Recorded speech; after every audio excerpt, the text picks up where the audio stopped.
Bonjour. Bonjour. Bienvenue dans notre podcast Comment t'as fait. Moi c'est Majda. Moi c'est Noélie. Moi je suis comédienne. Et moi je suis réalisatrice. Et aujourd'hui on reçoit 3 réalisateurs, /scénaristes, /comédiens, /humoriste aussi plein pour de certains. trucs encore.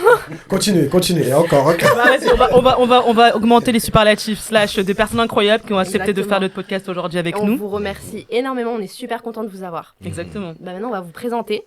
Du coup Neurodame, aujourd'hui on reçoit Enrika MH qui est réalisatrice, qui a réalisé 2 courts-métrages dont un qui a été sélectionné au César, d'Orlis. On applaudit. Bravo. Félicitations à toi. Merci pour l'invitation. Je suis Je t'en prie, on est super content de t'avoir. On reçoit aussi Jiggy, qui lui est scénariste, réalisateur, comédien, qui a réalisé un court-métrage qui est parti à Cannes aussi. Je crois que c'était en 2017 ou en 2016 2018. 2018, ok. Moi, je commence à... On va faire un petit peu. Ok. Et Vraiment on très reçoit le grand Ashraf Ajraoui. Aïe. Que dire Plein de courts-métrages à son actif, dont 2 que j'en ai vus déjà, l'Archouma et La Sirène qui marie, que j'ai vu en septembre au Festival Ciné Banlieue, que j'ai beaucoup aimé, comme l'Archouma d'ailleurs. Merci. Je t'en prie.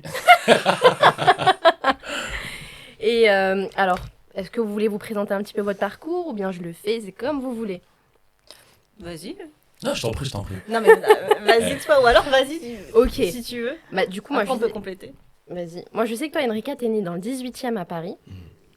Je crois, non? Non ouais. Mais en fait je me dis il y a ces infos qui circulent. On travaille. Attends, on fait nos recherches. Ok, vas-y. Donc, et après, t'es partie vivre en Martinique jusqu'à la fin de ton adolescence, il me semble, ou peut-être, juste je suis revenue à Paris après le bac. Ouais, voilà. Et après, t'es revenue en banlieue parisienne. Ouais. T'as commencé à t'intéresser un petit peu à tout ce qui est cinéma et tout. Bah, quand t'es déjà en Martinique, non? Bah ouais, en fait en Martinique j'y pensais mais ça a jamais, c'était pas du tout, je m'imaginais pas travailler dans ça. Mais je dans mes rêves j'imaginais que j'étais comédienne parce que de base j'avais envie d'être comédienne. Ouais, ça a commencé même avant la Martinique, depuis toute petite. Ok, et du coup, après, à la fac, si je me trompe pas, t'as fait une licence de... Attends, comment ça s'appelle déjà? Alors moi j'ai littérature. Ouais, littérature et dynamique culturelle. Ouais, Voilà. en fait, j'ai fait une licence de lettres modernes et après, j'ai fait un master 2 en dynamique culturelle. Ok, d'accord. Et ça consiste en quoi exactement la dynamique culturelle si jamais il y a des gens intéressés pour faire ce cursus? Bah, en fait, c'est un master qui conduit à des métiers dans la communication ou la culture. Du type, moi, je pouvais travailler par exemple dans l'action culturelle en médiathèque ou dans des collectivités territoriales, etc. Ok. Et ça t'a plu du coup cette première expérience dans le milieu de la culture? Ah, est-ce que j'ai vraiment eu une première expérience? C'était la fac, c'est ça? Ah ouais, c'était la fac. Ouais, après, je comprends. j'ai jobé, j'ai travaillé en médiathèque quelques temps, mais j'ai jamais véritablement occupé un poste, suite à ce master. Ok, très bien. Ok. Et du coup, t'as eu un petit peu d'expérience en tant que comédienne ou dans des ateliers théâtrales ou quelque chose? Ouais, j'ai commencé par des petits stages de théâtre et ensuite j'ai intégré une troupe d'acteurs qui avait créé un programme court humoristique. À l'ancienne et ouais, donc en fait j'ai commencé avec eux, c'était mes premiers pas en tant que comédienne et en fait je me suis rendu compte que je préférais écrire, plutôt que d'être, j'avais pas Tu me voir, préférais en fait. derrière qu'être devant la caméra? Ouais, D'accord. franchement c'était douloureux pour moi de me regarder et donc j'ai laissé tomber. Est-ce que du coup c'est cette première expérience en tant que comédienne qui t'a peut-être mis sur cette voie-là, de peut-être aller dans le cinéma ou dans tout ce qui se rapproche au milieu de l'audiovisuel? Ou t'avais déjà cette appétence avant? J'avais déjà cette envie. Et en Ok. fait, c'est le fait de les côtoyer eux et de voir un petit peu comment ils faisaient. Et je me disais, bah, tiens, ils écrivent comme ça, on faisait des brainstorming et tout. Et à partir de là, je savais que j'avais déjà... pourquoi tu rigoles? Elle a lâché un peu. Je voulais rigoler, moi aussi. Mais même moi, j'ai hésité dans ma tête. Je les ai sortis au moment où je disais, pourvu que ça sorte, que les gens comprennent l'accent là. Mon Dieu. Et On donc, a compris. on faisait ça en fait. Ils faisaient ça. Ok. Enfin, ils avaient plus d'expérience. Ils étaient comédiens. Ils avaient déjà fait pour certains longs métrages, etc. D'accord. Et du coup, bah ouais, c'est avec eux que je me suis dit, bah tiens, j'avais déjà des idées d'histoires que je voulais écrire. C'est c'est à partir de là que je me suis dit, ouais, potentiellement, je peux essayer de le faire. Est-ce que tu as commencé, alors désolé, ton parcours m'intéresse beaucoup. Est-ce que tu as commencé, on va dire, à faire de l'écriture plateau? C'est-à-dire que comme tu avais déjà cet œil-là de comédienne, entre guillemets, de cette formation, est-ce que quand tu commençais un petit peu à toucher à tout ce qui va être acting, comédie, théâtre, etc., tu disais, ah ouais, en fait, moi, je pourrais faire ça, mais en fait, j'ai cet œil-là en plus. C'est-à-dire que je sais que les acteurs, ils doivent se placer là, je sais ce qu'ils doivent dire, à quel moment ils doivent délivrer leur texte. Est-ce que du coup, ça t'a permis aussi de, plus tard, dans la direction de jeux d'acteurs, de tes acteurs, dans tes propres films, avoir cet œil un peu plus aiguisé? Alors, si c'est le cas, je l'ai pas vraiment, je l'ai pas conscientisé. Ouais. C'est parce que tu m'en parles là maintenant que je me dis, tiens, est-ce que ça m'a aidé ou pas? Parce que sur le coup, je t'aurais répondu non. Je crois pas. Mais en fait, peut-être que si.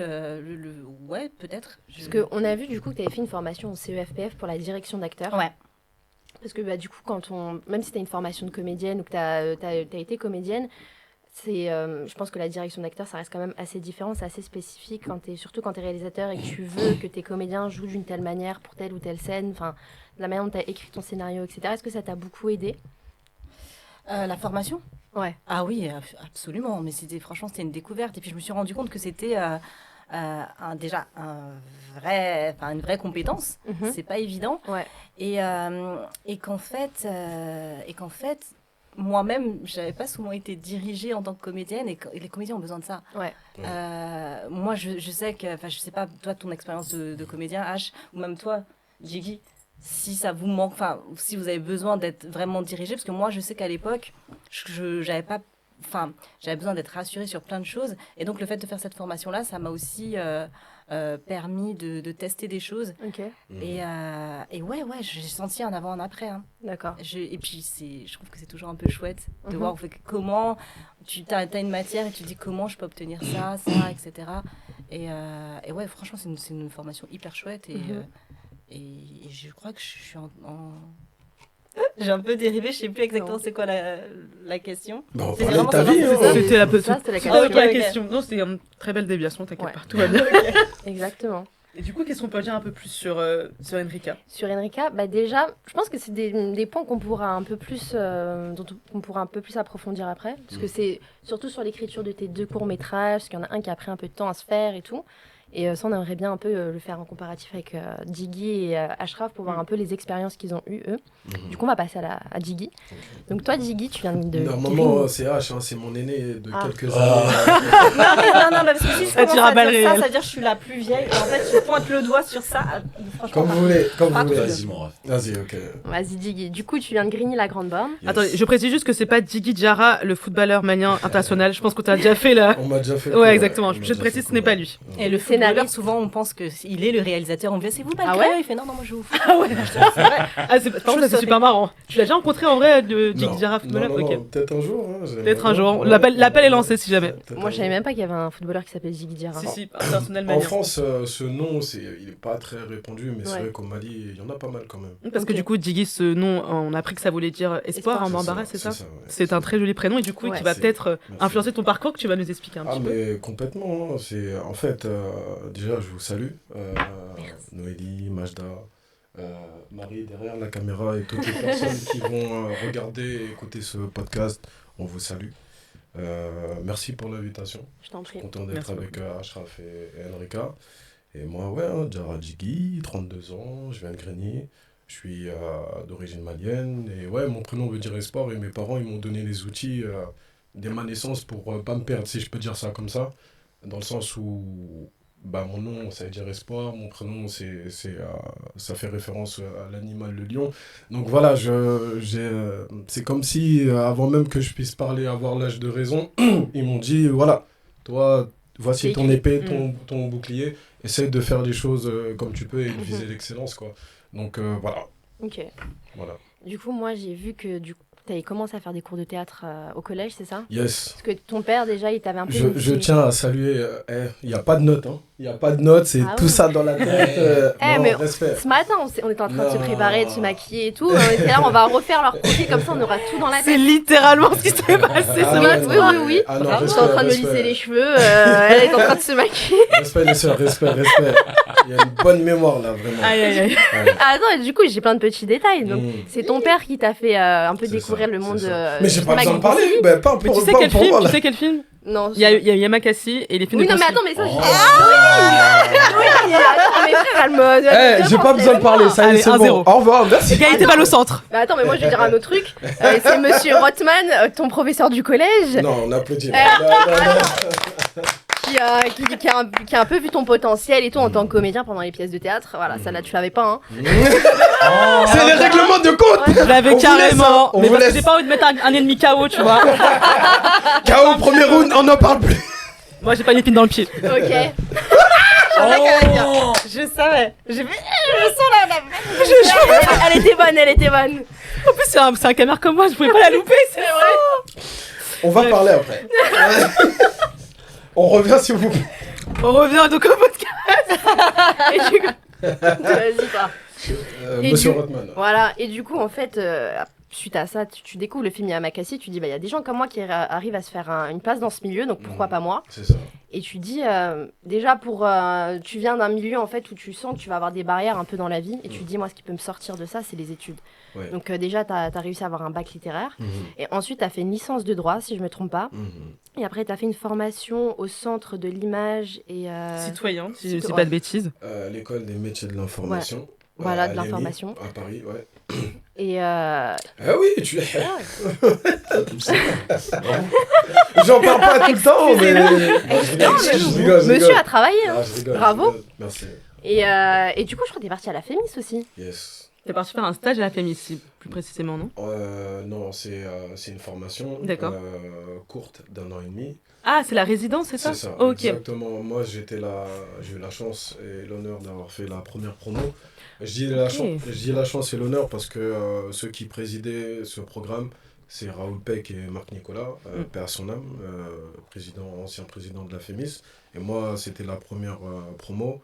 Et j'ai eu la chance de bien côtoyer le grand mentor, le grand monsieur Raoul Peck. Bon là, il n'est plus à la Fémis, mais moi j'ai eu la chance quand j'y étais, il était là. Ok.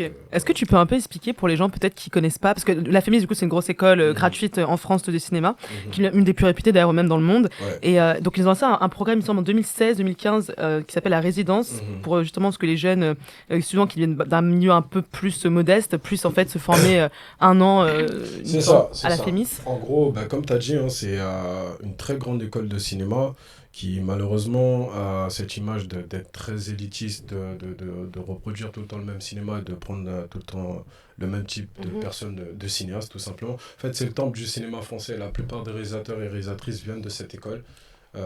Donc ils ont voulu un peu casser cette image et étendre le champ des possibles, dont le programme La Résidence initié par Raoul Peck et Marc Nicolas. Donc c'est ça, c'est ouvert à des personnes d'origine populaire ou de province aussi, même si initialement c'était beaucoup la banlieue, qui ont des aspirations à être dans le cinéma, qui ont des compétences, des appétences, etc. pour le cinéma. Voilà, leur donner une formation vraiment poussée, solidifier les bases, quoi. Et moi, quand j'ai vu ça, je me suis dit, c'est peut-être trop pour moi, mais après je me suis dit, bon vas-y, let's go, on y va, advienne que pourra, et Dieu merci, j'ai été pris. Oui, c'est super. Ouais, du coup, pour la Fémis, parce que si on fait vraiment l'école de la Fémis, normalement, il faut avoir un bac plus 3. Et pour bac plus 2, ça va. ok. Bac plus 2, Et en fait, pour la résidence, c'est pas la peine, enfin, il n'y a même pas besoin non, d'avoir faut le bac. Après, peut-être les modalités, elles ont crois changé qu'elles ont entre-temps, tu Oui, il vois. me semble que maintenant, tu as même tu peux pas, je crois, candidater quand tu as moins de 22 ans. Oui. Ah, il me semble. d'accord, ok. C'est le seul critère, quoi. Ouais, Ah, t'en as d'accord. quelques d'autres. Non, Enfin, Le bac, je crois aussi, non? Faut pas avoir. Oui.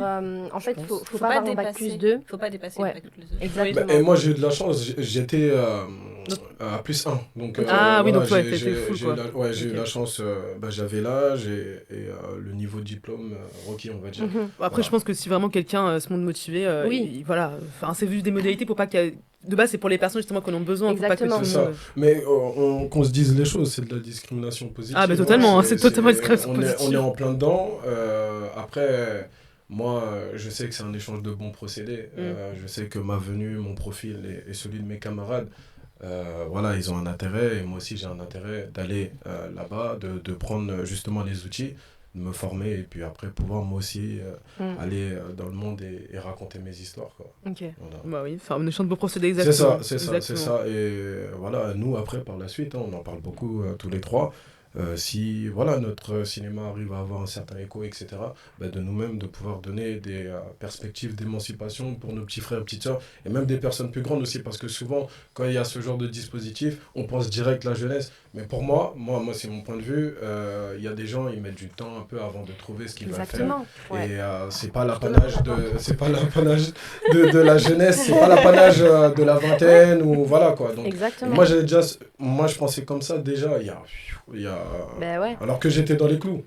Voilà. Non, je suis totalement d'accord avec toi, parce que la vingtaine, on est souvent perdu, on ne sait pas vraiment ce qu'on veut faire. Rares sont les personnes qui moi je veux être ci, je veux être ça. Et qui arrivent du premier coup, il y en a beaucoup qui sont perdus et tout. Et justement, c'est à partir de la trentaine où tu t'affirmes un peu plus, où tu sais vraiment ce que tu veux, quitter un peu plus. L'expérience de la vie. Exactement. J'ai juste une dernière petite question avec Passa H, je suis désolée.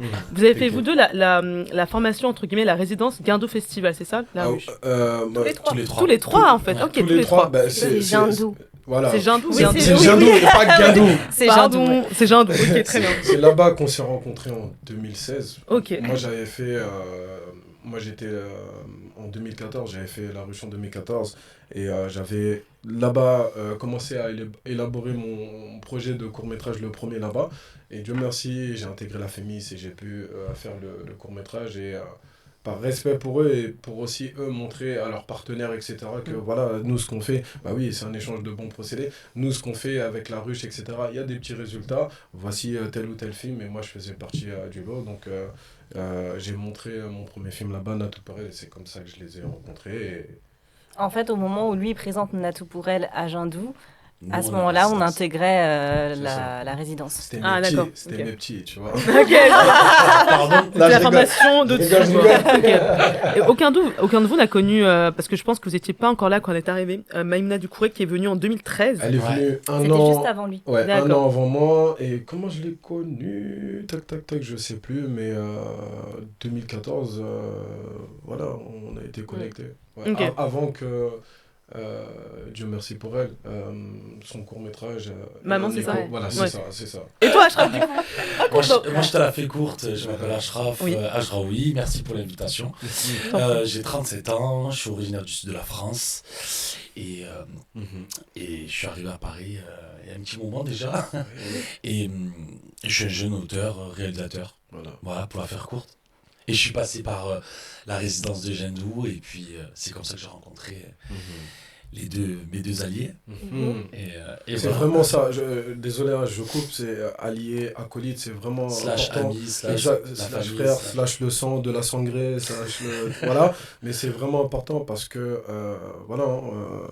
peu importe le milieu, mais c'est vrai que dans ce domaine, le cinéma, c'est important de s'allier avec des personnes avec des bonnes énergies qui ont peut-être pas souvent, tout le temps la même façon d'appréhender la vie, mais l'énergie elle est là, il y a l'écoute et puis nos cœurs ils résonnent quoi, donc c'est très important. Non, je fais pas le poète ou quoi que ce soit, mais c'est important, c'est comme un tournage, quand on va en tournage, il faut ils vont le confirmer eux aussi, il faut des techniciens et des comédiens et comédiennes avec qui il y a un minimum de synergie. Et encore plus dans l'ombre, là, quand on est en train d'écrire nos projets, etc., on se concerte, on s'appelle. Voilà, c'est très important de s'allier avec des personnes qui, peut-être, parfois, vont te dire des choses dures, mais c'est pour ton bien, en fait. Ah oui, ça, c'est sûr. En fait, ce qui est hyper intéressant dans ce que vous racontez, votre énergie à vous trois, et justement votre amitié, c'est que nous, de base, on a reçu les premières invités des directrices au casting, qui sont meilleures amies, qui travaillent ensemble, qui ont fait une structure d'une agence de casting ensemble. Et je pense que la plupart des gens vous diront la même chose, hein, même elles nous disent que oui, le plus important dans une amitié comme ça, où c'est un peu collaborative, c'est vraiment de pas avoir peur de blesser la personne, parce que vous savez... Mettre son ego de côté. Mettre son ego de côté, exactement. Et puis surtout, de parler en bonne intelligence et à séparer bien le professionnel du privé. Et je pense que c'est des très bons conseils que vous allez peut-être nous donner pour nous aussi. Ouais, c'est des bons conseils parce que elle l'applique bien et puis elle réussisse bien dans leur domaine. Exactement. Et c'est exactement ce qu'on veut faire dans Comment t'as fait, c'est vous montrer comment les gens qui, en tout cas, ont des parcours hyper inspirants peuvent réussir et voilà, vous donner toutes les clés. Exactement. Et donc je comprends, excuse-moi, je voulais juste mettre... non, bien sûr. Je rebondirais juste en disant que c'est pour nous trois, on est dans cette transition où on essaie de convertir la passion en métier, en profession, d'en vivre, et que c'est des longs process et que voilà, c'est des métiers qui demandent beaucoup d'endurance. Faut avoir le mental. Ah, de ouf. Et c'est bien d'être bien entouré, quoi. Ouais. La question la plus importante que je crois que tout le monde veut savoir, Najat, tu seras d'accord avec moi, c'est comment t'as fait. Comment vous avez fait. On va commencer par Enrika, qui va nous expliquer un petit peu. Elle a l'air toute perdue, ça me fait trop rire. Qui veut commencer? Comment Ça, tu veux ça que va ce soit trop vite Enrika? pour elle est pas réveillée. Non, mais bon, le coup. Non, oui, vas-y, ok. Plus soir. Mais c'est. Vas-y. Non, parce que comme on a commencé par ton parcours, on va te poser quelques questions avec Majda. Parce que nous, du coup, on est très intéressés de savoir par rapport à ton parcours. On sait que du coup, tu as fait alors 2 courts-métrages, dont un qui tu as réalisé en autoproduction, si je dis pas de bêtises, qui était avec Assassila, qui s'avère être une fille que je connais, vu qu'elle habite dans le même quartier que moi, Super. quand t'es jeune, dans le 18e arrondissement. Comment s'est passé en fait ce premier court-métrage en autoproduction? Est-ce que tu peux nous raconter un peu les galères que tu as eues Les galères. Alors, effectivement, je réalise la casette surtout parce que j'ai besoin de m'entraîner, parce que j'avais déjà commencé à écrire, j'avais écrit Dorlis dans le cadre de la résidence de Jindou. J'avais jamais réalisé de toute ma vie. Et donc, voilà, je prenais un chemin où le film allait se faire dans des conditions professionnelles, avec une production, tout ça. Or, j'avais jamais réalisé. Donc, j'écris la casette. J'écris la casette dans le but simplement d'avoir une première expérience de tournage en tant que réal. Et en fait, j'ai eu quand même, ça a été des galères, mais en même temps, j'ai eu beaucoup, beaucoup de chance. D'accord. J'ai eu beaucoup, beaucoup de chance parce que j'avais rencontré du coup Jiggy à Jindou et tout. Et à ce moment-là, Jiggy, je pense qu'un an après, il tournait Malgré eux, c'est ça? Je sais plus dans la chronologie. Et en tout cas, je le rencontre et tout. Je l'avais vu dans Natou pour elle, etc. Machin. On est devenus amis, tout ça. On échange. Et je lui explique, voilà, j'ai envie de faire ce premier film, La Casette. Et en fait, j'arrive à le faire, je parviens à le faire parce que lui a ses contacts de la Fémis. Il me présente le chef-op, il me présente, voilà, c'est des amis à lui qui ont du matériel parce que j'avais zéro moyen. J'avais absolument rien. Donc j'écris le film, je demande à Jiggy et je demande à moi aussi mes potes à moi de mon programme humoristique qui sont restés des amis très très proches, comme quoi c'est hyper important d'avoir aussi sa famille de cinéma. Et donc vraiment le film, je rassemble que des potes, que des personnes qui sont ok pour me donner ce coup de main là. Et même Assassila, parce que tu en parlais, Assassila, grande comédienne que je ne connaissais pas, c'est Jiggy qui la contacte et moi en fait je me disais mais elle voudra jamais. Je veux dire, c'est pas le premier rôle, voilà. Il me fait non mais t'inquiète. Et donc il contacte Assa qui dit oui. Et je me dis wesh. C'était en quelle année exactement? En 2019. En 2019. Ah oui, 2019. Donc elle avait, donc c'était bien après. Ah oui, bien après. Ah non, mais elle avait déjà fait tout ça. Oui. Elle avait Scam que moi j'ai regardé avec beaucoup Ah, d'intérêt. mais oui, c'est ça. Elle était dans. Elle était en plein dedans, mais en tout cas, elle avait déjà bien monté. Dieu merci pour elle. Et en fait, c'est que des personnes. Je lui dis mais elle voudra jamais. Mais non, mais c'est mort. Il me fait mais t'inquiète et tout. Et elle dit oui. Elle dit oui. Après, pareil, Aziza Boudrar, que je rencontre et je me dis, mais vas-y, je l'imagine dans tel rôle. Mais voilà, il fait stand-up, tout ça. Voilà, il est déjà plus connu. Et je le croise dans un événement. Et je lui dis, voilà, j'ai écrit un scénario. Est-ce que je peux te l'envoyer? Est-ce que machin? Et il me dit, ouais, vas-y, mon adresse email, vas-y, envoie-moi ça. Et ensuite, il me répond, ah, c'est trop marrant. Ok. Je suis, mais c'est un truc de ouf en fait. Et vraiment, j'ai eu cette chance de rencontrer plein de personnes qui avaient la motivation, qui avaient l'énergie. Et donc, même si c'était galère parce que c'est un premier film qui n'a pas les moyens, que tu as peur et que c'est dur en tournage, et qu'il y a eu plein de galères sur ce tournage-là parce qu'on a fait en 2 jours. Ah oui, d'accord, ok. Ouais. Et, avant que tu finisses, c'était à peu près sur une fiction de combien de minutes? Le film fait 14 minutes. Ok, en 2 jours? Ouais. Ah oui, ok. On a plié ça en 2 jours et on a rajouté une demi-journée, même pas une demi-journée, on a rajouté 3 heures pour tourner la dernière séquence. Ok. Et c'est 3 heures qui en fait sont avérées être 1 heure véritablement parce qu'on n'avait pas, pour l'anecdote, on n'avait pas capté qu'entre-temps on avait changé d'heure. Et en fait, c'était une scène de nuit. Incroyable l'anecdote. Mais ça arrive très souvent sur le tournage, genre de Ah non, mais c'est horrible. On avait booké un mois, enfin on a mis 2 semaines pour booker un toit parce que je voulais, ça se voit même pas dans le film au final. Mais dernière séquence, ciel étoilé sur un toit, machin, etc. On boucle l'endroit. C'était hyper dur parce qu'en fait, ça coûtait très cher et j'ai négocié à mort pour qu'on nous le cède à rien quoi. Et on nous dit, ok, mais comme c'est un dimanche, il n'y a personne, donc le gardien et tout, il peut venir que dans tel créneau chez. Ok, pas de souci, 20h, 22h, on est bon. On arrive en fait. Ah mince. Il faisait pas nuit. Et donc on est là à l'heure d'été du coup, c'est ça? Ouais, on était passé à l'heure d'été entre temps. Et on est là comme des imbéciles. En train d'attendre le truc. Et moi j'étais au bout de ma vie. Et ça a fait que la dernière séquence a été un petit peu réécrite. Okay. Et vraiment pour pouvoir voilà quoi, booker le truc en 2-2. Le mec il nous regardait. Je sais pas si tu te souviens, il nous regardait en mode comme ça et tout. Et il voulait retrouver sa femme. Et voilà, en même temps on arrive et tout. C'est toujours chiant les tournages. Les gars ils se disent ouais, un dimanche et tout, vous me faites venir. Et en plus, on attend, il voit qu'on fait. Enfin voilà, que ça commence pas. Le truc il commence pas. Et ouais, donc on a eu ces galères là, mais au final ça reste un film qui. Enfin moi je pense que j'ai eu pas mal de chance. Je sais que beaucoup d'autres personnes peuvent galérer encore plus en autoproduction. Et moi, j'ai eu cette chance d'avoir des amis qui ont prêté du matériel ou des comédiens qui ont accepté de... Mais au final, t'as famille du cinéma, comme je te disais au début. Quoi. C'est ça. Ouais. C'est le réseau. Exactement, c'était ça aussi le conseil peut-être pour... Il y a plein de gens qui se lancent dans les métiers de la réalisation ou d'écriture en autoproduction, notamment, c'est comme ça que presque tout le monde commence. Et le conseil, je pense que là... Faire du réseau. Ouais, c'est ça. Déjà, faire du réseau en amont, c'était toujours aussi bien pour avoir du matériel, voilà, etc. Exactement. Puis surtout, avoir des personnes sur qui compter, quoi, qui déjà envisagent ton projet comme un vrai projet et ne considèrent pas juste comme une petite lubie, etc. Puis surtout, le prennent très sérieusement et le prennent vraiment très à cœur parce que toi, ça va te permettre, ou pour n'importe quelle personne qui nous écoute et qui veut se lancer dans la réalisation d'un projet, ça va te permettre aussi de dire, ok, là, tout le monde y croit, il faut vraiment que je me donne à fond, quoi. Ouais. C'est hyper important de faire des films avec des personnes qui veulent faire le film avec vous. Exactement. Enfin, moi même, que ce soit autoproduit ou produit, ou produit, travailler avec des gens qui sont convaincus de ce que vous faites, parce que c'est essentiel. Mais du coup, moi, j'ai une question un peu ça va parler à tout le monde, je pense, c'est que vous avez tous les trois eu des courts-métrages autoproduits, mais aussi produits. Toi, je pense à l'Archuma que tu as autoproduit, tu as fait tout seul, et après La Sirène se marie. Et c'est quoi la différence entre un tournage qui est autoproduit et un tournage, un court-métrage où tu as vraiment une maison de production derrière? C'est quoi les différences? Et est-ce que les galères auxquelles il faut s'attendre quand on fait son court-métrage autoproduit pour ceux qui veulent commencer, donc les conseils, en fait, les trucs à anticiper, les galères à anticiper pour être le plus efficace, en fait? Moi, je te dirais que déjà faire un film, c'est galère. Produit, autoproduit, c'est galère. La différence fondamentale, c'est que quand tu fais un film en autoproduction, t'écris, et puis après, tu montes ton équipe. T'as pas besoin de convaincre. À partir du moment où toi t'es convaincu, t'es libre. Tu sais que ça va être galère parce que la plupart du temps, t'as pas trop d'oseille pour le faire et payer les gens.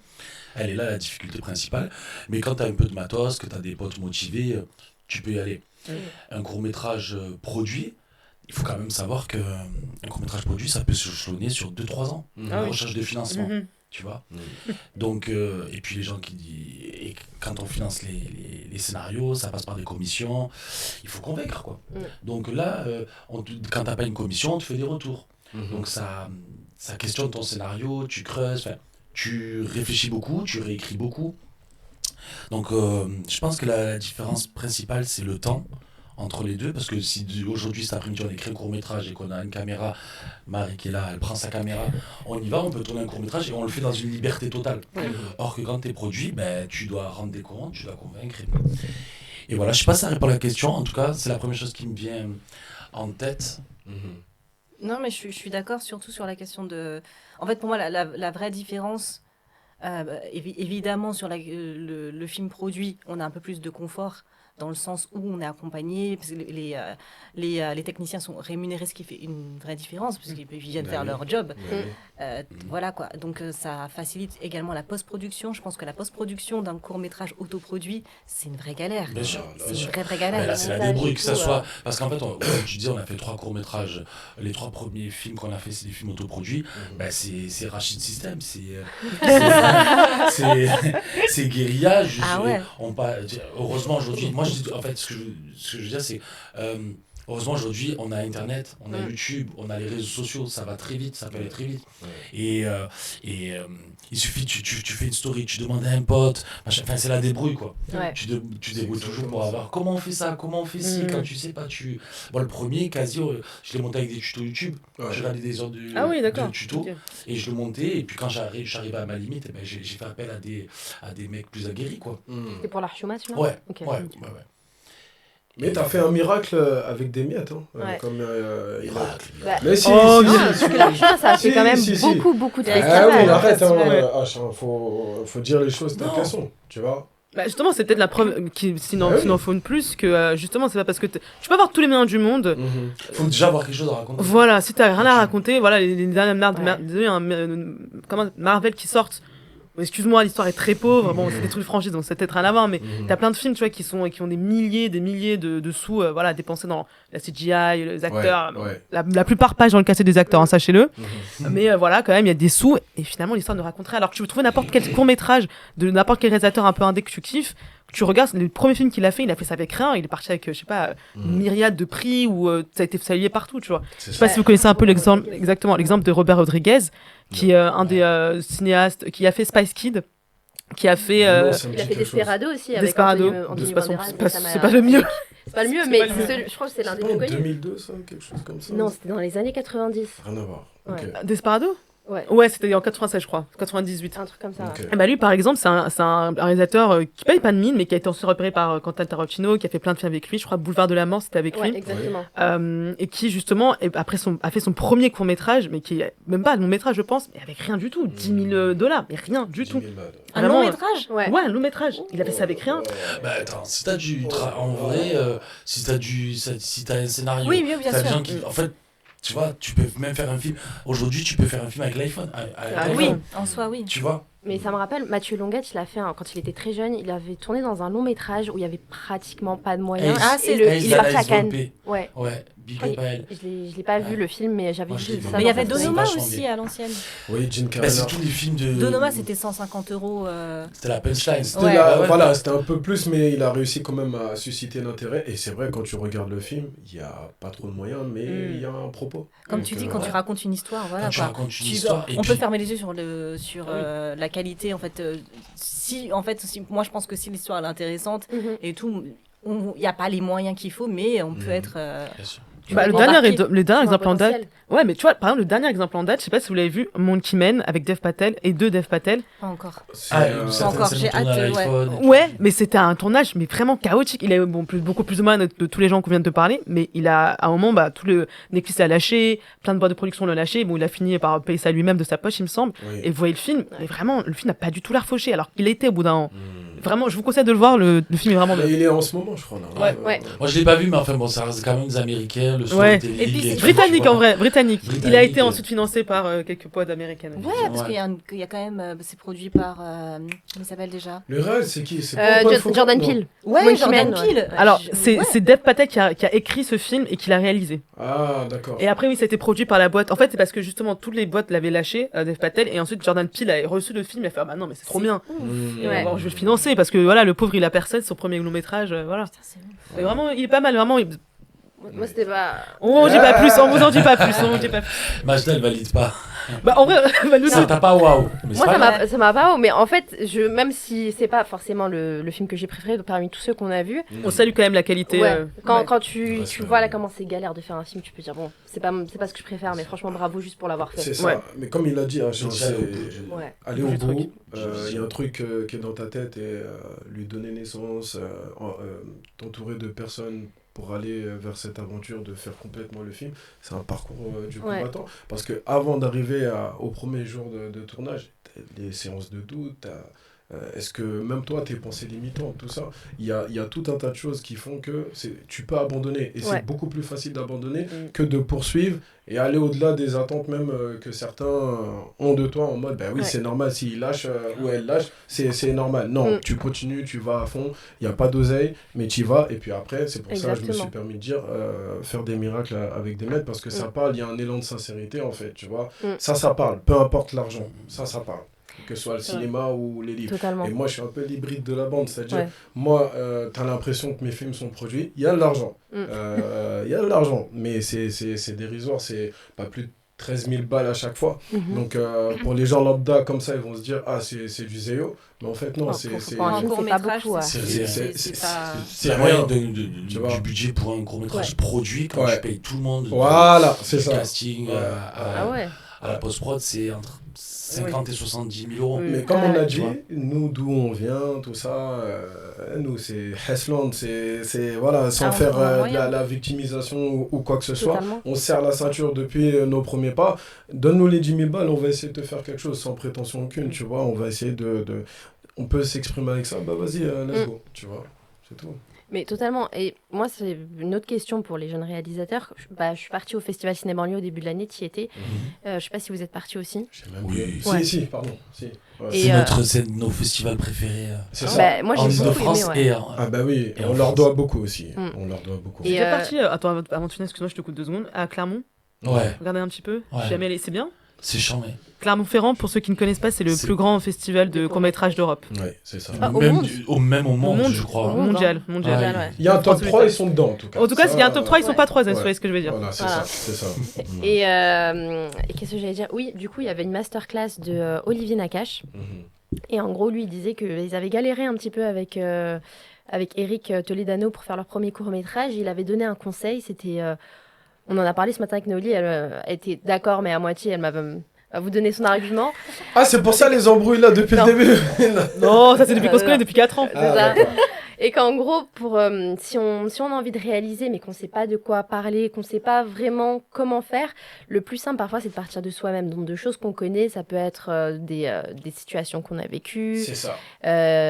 des amitiés qu'on a eues ou qu'on n'a plus. Des expériences, quoi. Ouais, des expériences qu'on a vécues. Est-ce que c'est vrai que c'est plus simple de partir de soi ou bien d'un sujet qu'on a toujours voulu aborder, mais qui n'a rien à voir avec nous ? Alors déjà, entre écrire et réaliser, c'est 2 choses différentes. Mais pour l'écriture, forcément, quand tu parles d'un truc que tu as vécu, que tu connais, forcément, tu as moins de chances de te planter. Il y a un supplément d'âme. Il y a un petit supplément d'âme, et puis surtout, moi j'ai une théorie, c'est que déjà tout a été fait, depuis, dans la littérature, dans le cinéma, tout a été fait, et on raconte toujours un truc qui se passe entre la naissance et la mort. Donc, tu vois, non, parce que j'entends beaucoup de jeunes qui disent oui, mais moi tant que c'est pas original, je le fais pas. Machin. Oui. Je dis écoute, parle de toi, t'auras moins de chances de te planter, et puis surtout, tout a déjà été raconté, mais pas par toi. Tu vois, moi j'aurais aimé, je sais que pendant longtemps, moi j'ai fait mon premier cours, j'avais 32 ans, mais j'avais envie depuis bien longtemps, mais pour plein de raisons, les pensées limitantes, machin, les doutes. J'avais du mal à me lancer, et aussi parce que moi il y a des films qui sont des chefs-d'œuvre absolus pour moi. Et je me disais, mais jamais j'arriverai à raconter une histoire aussi bien, jamais. Et puis le jour où je me suis dit, en fait, ces gens que je vénère, c'est des humains. Et ils sont dans le ciel, c'est pas pour rien, tu vois. Mais chacun sa place. Mais voilà, moi aussi, j'estime que j'ai des choses à dire. Et puis surtout, voilà. Je dis en général, ça part bien, après je parle. Non, c'était très vite. Non, ce que je voulais dire, non, c'est aussi une des choses qui m'a. En tout cas, même nous trois, on le. Comment ça s'appelle ? On le dit différemment, mais je pense qu'on est animé par la même chose. C'est que c'est aussi parce qu'on n'était pas content aussi de ce qui se faisait aussi dans le cinéma. Tu vois, on était souvent déçus des représentations qui sont faites, et puis à un moment donné, plutôt que de dire, moi je vois plein de gens qui disent le cinéma français c'est de la merde, c'est nul. Alors déjà c'est pas vrai, il y a des pépites, il y a des très belles pépites qui sortent. On leur fait pas de pub. Voilà, enfin bon. Non, ce que je voulais dire c'est que voilà, quand t'es souvent déçu des représentations qui sont faites, à un moment donné tu dis il y a pas assez de femmes de plus de 50 ans, il y a pas assez de personnes invalides sur les écrans, il n'y a pas assez... Ou alors, soit t'es pas représenté, soit t'es mal représenté, soit t'es sous-représenté, soit t'es, je l'ai déjà dit, mal représenté. Et ben à un moment donné, tu dis, il y a un problème, il y a une solution, moi je suis appelé vers ça, vers les domaines de la création, l'écriture et le cinéma, et ben je vais essayer de raconter ce que je vois pas, ou ce que je vois mais qui me convient pas, et qui me satisfait pas. Et puis voilà, tu commences, t'écris ton premier scénario et tu mets du tien, quoi. Parce que souvent, je parle pour les classes populaires, les quartiers, la province, souvent on est raconté, mais par d'autres. Ça donne des films hyper clichés, hyper stigmatisants, et ça fait mal, quoi. Je sais pas, quand tu vas au cinéma, que tu payes 15 balles ta place, c'est pour ressentir des émotions, ou juste te divertir, pas te sentir diminué, pas te sentir diminué, insulté, quoi. Exact. Et il y a trop de choses. Voilà, en tout cas, moi, je dis tout le temps en rigolant, mais je me suis donné une mission, on m'a rien demandé, mais c'est de représenter autre chose de ces... t'as raison, parce que si c'est pas nous qui le faisons, c'est qui va le faire? On a toujours une représentation de nous qui est fantasmée, mais qui n'est pas réelle. Et même, tu vois, quand t'es comédien ou tu passes des castings où on te donne des textes, mais t'hallucines, quoi. Et tu dis, mais c'est le rêve de ma vie de faire ce métier. Est-ce que je vais devoir accepter ça pour commencer, en fait? Mais j'en ai pas envie. J'ai pas envie de trahir mes racines, j'ai pas envie de trahir qui je suis, ma famille, mon éducation. Donc, est-ce que c'est toujours le prix à payer, en fait, pour réaliser ses rêves? Mais non. Mais déjà, pour les comédiens, de manière générale, c'est qu'en même temps qu'ils font ce qu'ils ont à faire, passer des auditions, aller se balader dans le festival, regarder des courts-métrages, contacter des réals et ça. C'est pas suffisant. C'est pas suffisant. Donc, à un moment donné, essayer d'écrire le scénario, le rôle, le projet qui te hype et que tu as trop envie de faire. Tu vois. Après, tu vois si tu le réalises ou pas, mais ne pas être... C'est vraiment le conseil que je donnerais à tous les jeunes comédiens, c'est n'attendez pas. L'attente, ça va vous tuer, c'est horrible en fait. Tu peux pas attendre parce que tu vas attendre, ta vie elle va passer, tu vas même pas l'avoir passée, ça passe tellement vite. Et puis c'est violent parce que c'est des métiers qui sont basés, quand je parle pour les comédiens et les comédiennes, c'est des métiers où c'est basé sur le désir de l'autre. Exactement. Et un comédien, quand on lui dit non, il le prend pour lui parce que son métier c'est son corps, c'est sa voix. Donc quand on te dit Majda c'était des super essais mais je te prends pas, à un moment donné quand t'enchaînes les noms, tu aurais tendance à te mettre en question. Et alors qu'en vrai il y a tellement de raisons qui font que tu es prise ou tu n'es pas prise. Moi, sur mon dernier cours, on avait un super directeur de casting et franchement la plupart des actrices et des acteurs que je voyais ils étaient charmés. Mais je t'avouerai que moi, j'avais un imaginaire fort. J'avais mis 4 ans à le faire financer et partir en production. J'attendais juste de voir ce qui se rapprochait le plus de ce que moi, j'avais visualisé dans ma tête, quoi. Mais ce qui est normal, en plus, c'est t'as le droit. Ouais, non, mais il faut le dire aussi aux comédiens, ça leur... parce qu'ils se disent tout le temps, ils se remettent tout le temps en question. Mais non, des fois, souvent, quand ils arrivent à l'heure, qu'ils connaissent leur texte et qu'ils font une proposition et tout, souvent, ça correspond. C'est juste qu'à un moment donné, il y a quelque chose de l'ordre du mystère. Des fois, il y a des visages de manière consciente ou inconsciente. Ils te renvoient à d'autres personnes, tu vois. De l'ordre du dessin, comme t'as expliqué, tu vois. C'est un truc qui ne s'explique pas. C'est juste un réalisateur qui a sa vision. Exactement. Et tu t'as envie de dire, ok, j'ai envie de travailler, t'as un matériel devant toi, t'as juste envie de l'exploiter, tu vois. C'est ça. Mais il faut le dire aussi aux comédiens et aux comédiennes. Mais je l'ai entendu. Je voulais juste rajouter un truc par rapport à ce qui a été dit dans la masterclass et sur le fait de partir de soi. Moi, j'entends souvent des personnes aussi, parce qu'on parlait de parfois ça prend trop de temps avant que les choses se fassent, mais parfois on met peut-être la barre un petit peu trop. Tout est possible, hein, mais on va pas commencer par un Inception. On va pas faire ça là tout de suite. Faut avoir ça aussi en tête et se dire que en vrai, un film, qui est sincère, il peut être très simple. Simple et sincère et ça fonctionne et tu vas pouvoir toucher les gens et moi je pense que c'est mieux parfois de commencer en faisant un petit geste simple, sincère qui parle de nous, parce qu'un film c'est un point de vue aussi et comme disait si bien Ashraf, tout a été raconté mais pas par nous. Donc voilà, moi mon regard sur telle situation, c'est mon regard à moi et donc en fait de pas s'imaginer que c'est pas suffisant, que c'est pas assez original, que c'est pas, il y a pas le twist, le machin. Non. Justement, je pense qu'il faut partir de ces limites aussi. Parfois, ça va vous limiter dans le choix, mais aussi vous allez savoir ce que vous pouvez faire et avec ça, vous pouvez déjà imaginer plein de choses en fait. Parce que quand on voit trop grand, on va juste se perdre. C'est ça. Et c'est pas forcément une bonne chose. Ça, c'est vraiment la culture du toujours plus, quoi. Malheureusement, des générations, la nôtre d'ailleurs, Majda, parce qu'on a presque le même âge, mais t'as vu les générations un petit peu. Mais c'est pas, il faut faire vous voulez tout de suite. Voilà, ça, c'est le drame avec les jeunes aujourd'hui. Je sais pas si c'est les réseaux sociaux, la télé-réalité, mais les jeunes, j'ai le sentiment qu'ils veulent tout de suite. Génération 2000, 90 tu vois, mais... Ils visent la finalité et et puis il faut que ce soit un banger tout de suite. Sauf qu'en fait c'est un pas après l'autre, forcément, et qui plus est pour notre cas, c'est un peu notre cas, c'est qu'on est autodidacte. Ça veut dire que nous on apprend en faisant, et là on apprend dans des conditions professionnelles, entouré d'une équipe de professionnels, sauf que nous on l'est pas. Tu vois, nous, on travaille à l'instant. Alors maintenant, oui, on est accompagné de chefs opérateurs, chefs opératrices, on fait des découpages et tout ça, mais ça part aussi de... Je me suis perdu. Ça part aussi Attends, je pense que c'était ça ce que tu voulais dire. Je sais plus, mais ils visent la finalité et ils oublient que en fait c'est tout le processus qui fera que tu seras constant dans ce milieu. Il y a beaucoup de one shot en fait.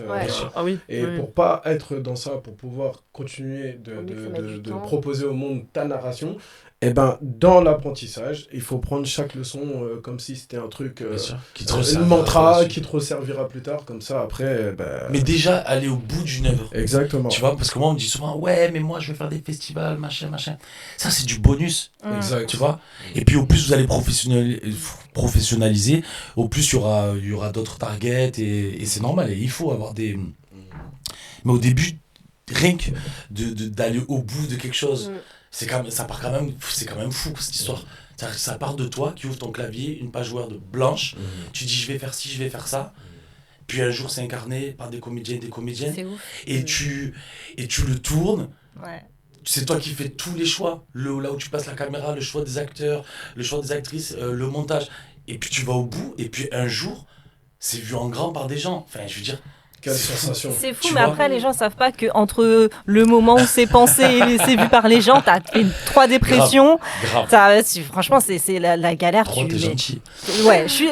C'est pour pas non plus. C'est pour que les gens continuent à vous espérer. Mais ça vaut le coup. Non, ça, il faut le dire quand même. C'est que tu passes par tous tes états. Mais tu chiales. T'es là, tu dis, mais pourquoi? Mais qui m'a envoyé? Qui m'a envoyé? T'as envie d'arrêter. Mais complètement.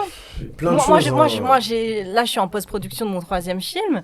Voilà quoi, à un moment donné, pendant que un peu avant le tournage, avec tout ce qu'il y a à gérer, enfin voilà quoi, tu fais face à plein d'obstacles, de rebondissements, de choses. Mais je me disais, qui m'a envoyé? Pourquoi je fais ça? Pourquoi? Et faut le savoir en fait, parce que c'est vraiment un truc d'endurance, mais c'est un truc de passionné. Parce que tu fais pas ça pour l'oseille. Pour y aller, c'est pas pour Ouais, l'argent. mais il y a plein de petits frères et sœurs. Moi, même encore maintenant, ils viennent. Ouais, je vais être dans le cinéma. Mais eux, ce qu'ils veulent, c'est des options, les bonus en fait. Ouais. L'argent, la fame, les femmes, les gars, etc. Mais la passion, s'il n'y a pas la passion, tu vas t'essouffler. On verra que t'es juste un opportuniste, que tu vois l'intérêt pécunier, que tu vois l'intérêt au niveau tous les apports superficiels, mais au niveau de raconter l'histoire et être une plus-value dans la vie des gens de par ce que tu vas raconter à l'écran. Non, ça c'est aux on en a quelques exemples là de gens, mais exactement. Mais on va pas exactement.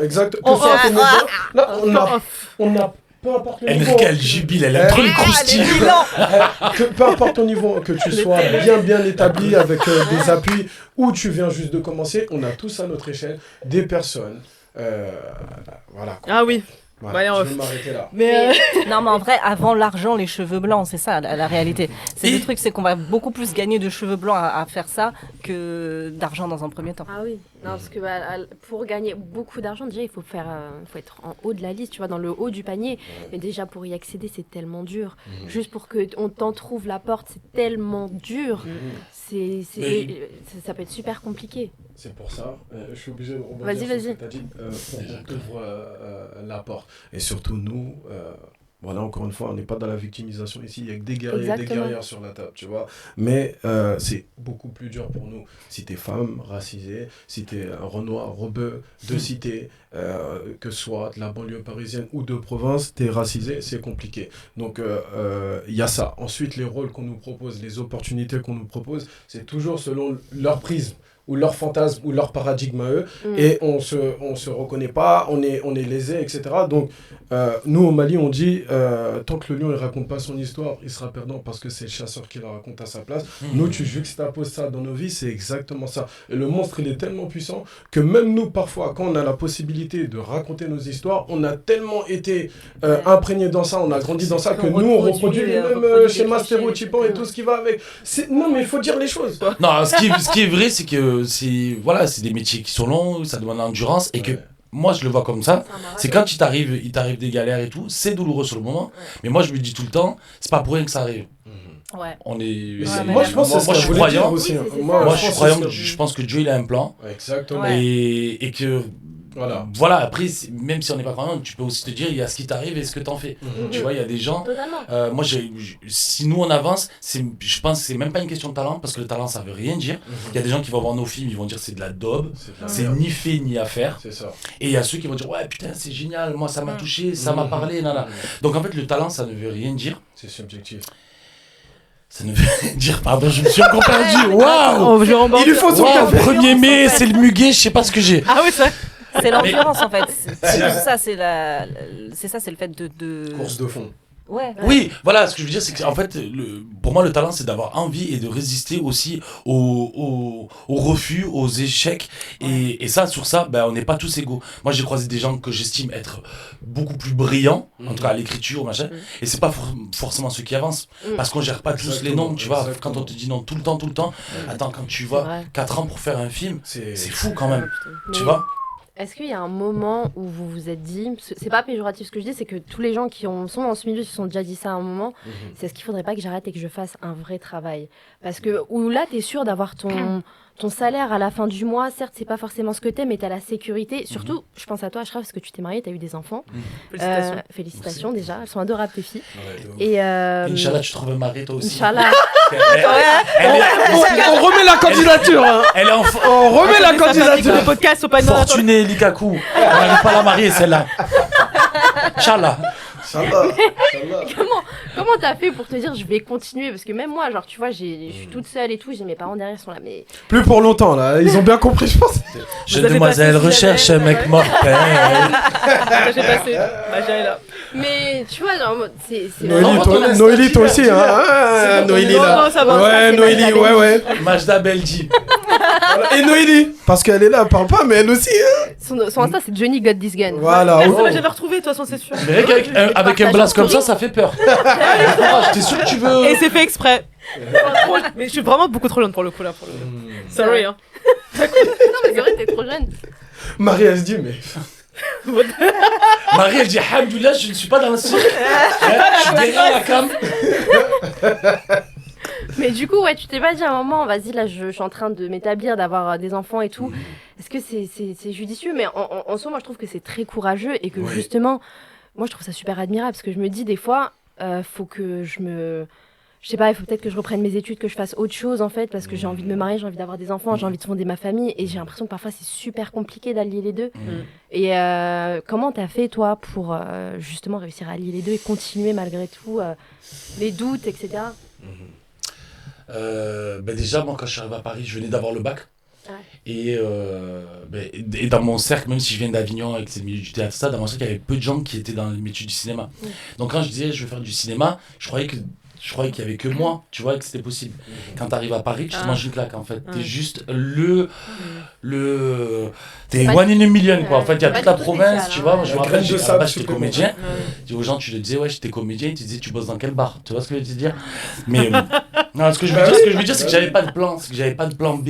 Et quand je me suis plongé dans le truc, je me suis plongé à fond dedans.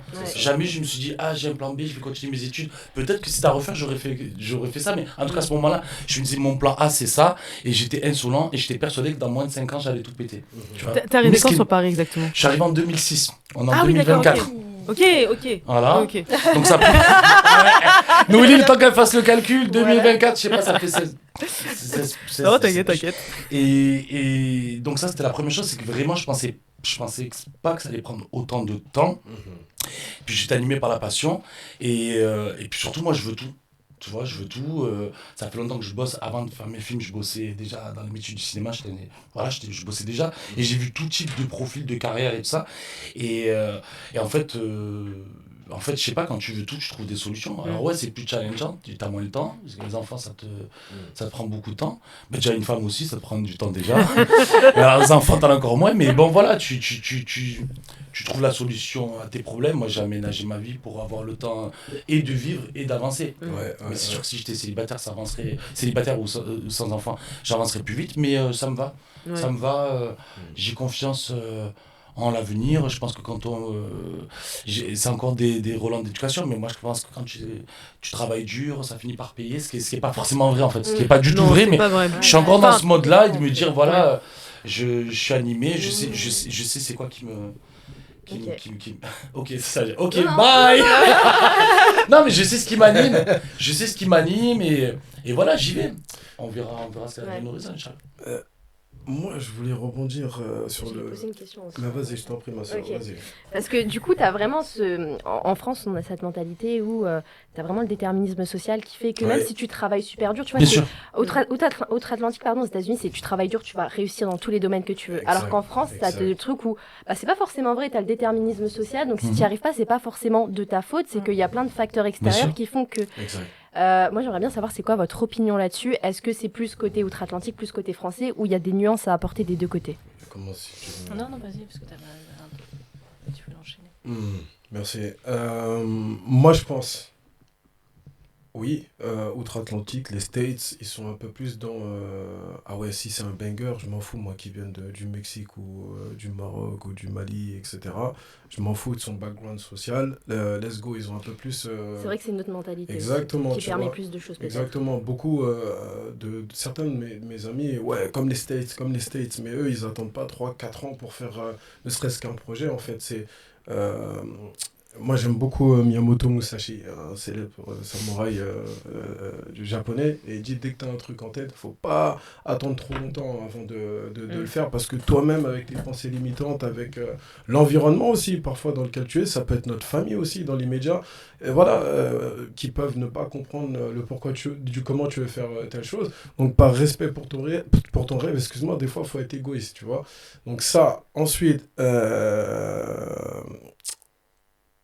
Je voulais rebondir, après je vais revenir sur ta question, mais sur l'argent. C'est le nerf de la guerre, c'est très important, et c'est pour ça que je respecte de fou, vraiment, les intermittents et intermittentes du spectacle. Parce que moi, je peux pas. Moi, honnêtement, je peux pas avoir cette pression de est-ce que je vais avoir mes cachets, est-ce que ceci, est-ce que cela.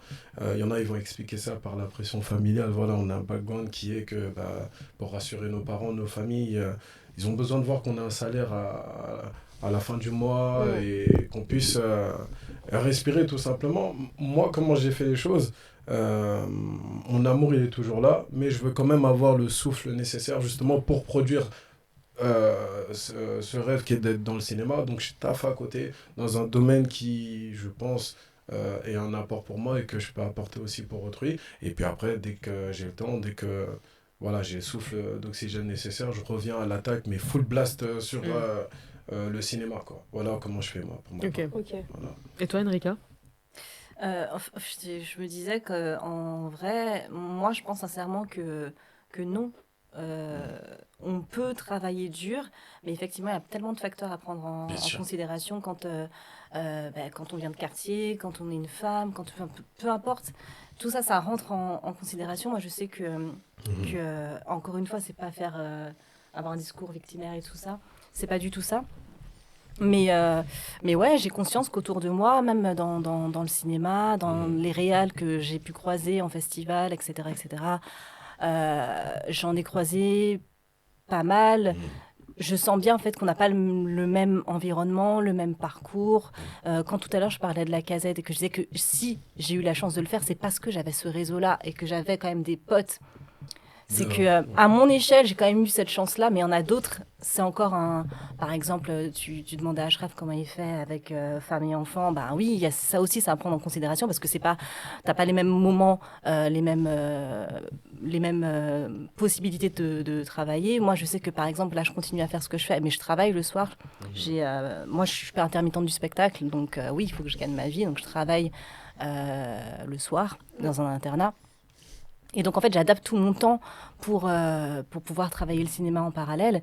Et ouais, forcément, ça à prendre en considération quand on se dit qu'il y a ça à gérer, plus vouloir évoluer dans le cinéma. Tout le monde n'a pas forcément les mêmes facilités. Et oui, moi, je pense que... Tout le monde n'a pas les mêmes armes. Les mêmes armes. Et bien après, tout est possible. Ça ne veut pas dire que c'est impossible. Ça veut juste dire qu'il faut sacrément être déterminé pour y arriver, dans certains cas. Noélie et Ashraf, vous avez parlé de festivals. Et toi aussi, tu viens de le dire, les festivals. C'est un super tremplin. Moi, je m'en rendais pas compte avant. Je m'en suis rendu compte il y a quelques temps. Mais c'est alors, attends, les festivals, c'est-à-dire y aller ou participer? Vous allez, je pense, comprendre où je veux aller. Les festivals, c'est un super tremplin. Dieu merci que nous, on a eu l'Archouma. Par exemple, moi, avec Malgré eux, c'est de par les premiers festivals qu'on a fait, qu'après, on a eu... c'est eux qui nous ont donné le go pour le parcours qu'on a eu par la suite, quoi, tu vois. Donc, c'est vrai que ça a eu un effet boule de neige. Donc ça, c'était sur vos 2 premières réalisations. Moi, c'était mon deuxième court-métrage. Ton deuxième, et toi, c'était ton premier. C'était mon premier, et la Gazette, c'était le premier. C'est 3 films autoproduits. C'est ça. Ce qui est assez rare, c'est qu'ils ont eu des super vies en festival. Parce que... c'est dur d'avoir des... Et des achats. Et des achats, des achats par la télévision. Oui. C'est vrai. Ils sont tous passés en télé, quoi. Ils sont tous passés en télé. Et c'est incroyable. Et c'est vrai que c'est dur. Souvent, les réalités disent j'ai fait un cours, mais il n'a pas de sélection. Ouais. Mais même une sélection, c'est génial. Parce qu'en France, il faut quand même le dire, il y a entre 2000 et 3000 courts-métrages qui sont faits chaque année. Entre les films d'école, les Nicole, les films de production, les films produits. Donc, à chaque sélection, on la célèbre. Exactement. Que ce soit le patelin. Bien sûr, à Gif sur on n'a rien contre Marali et Gif. C'est ça, mais les festivals aussi, parce qu'on parlait de réseau, etc. Moi, je me permets de dire cette chose. Si les gens ils veulent connecter, il n'y a pas de souci, mais il faut de l'humain. Parce que beaucoup, c'est « Ah, Majda, t'es réalisatrice. Ah, moi, je suis comédien. Ah, Noélie, t'es productrice. Bah, tiens, j'ai ça comme projet. » Il faut qu'il y ait un minimum d'humain, sinon ça ne va pas tenir après, par la suite. Le meilleur conseil qu'on peut donner, de toute façon, pour tous ceux, les apprentis ou ceux qui veulent venir... Se dépasser en festival. Exactement. Allez-y. Alors, vraiment, surtout si vous vivez à Paris, vous avez, pour le coup, pas d'excuses. Vous avez tellement de festivals qui sont gratuits. Paris, tu peux sortir tous les soirs. Déjà, pour commencer, même des avant-premières pour les films, etc. sur les GC. Si vous savez pas où sortir, vous avez cinéaste.org, vous avez plein d'annonces pour les comédiens, genre on recherche des comédiens ou on recherche des réalisateurs, etc. Mais vous avez aussi une section pour tous les festivals qui se passent en fait, dans Paris dans le mois ou dans la semaine, et aussi les avant-premières importantes. Et si t'es à moins de 25 en plus, donc t'es très jeune, etc., tu peux avoir des trucs gratuits, festival Champs-Élysées là, qui était vraiment incroyable et tout. Oui, bon, Nous on est périmés, genre. Ben non. Mais en tout cas, voilà, si vous avez vraiment des, entre guillemets, vous galérez ou vous savez pas vraiment où vous dirigez, vous avez plein de sites qui sont disponibles, vous avez des pages Facebook, vous avez des pages Insta, vous avez des podcasts.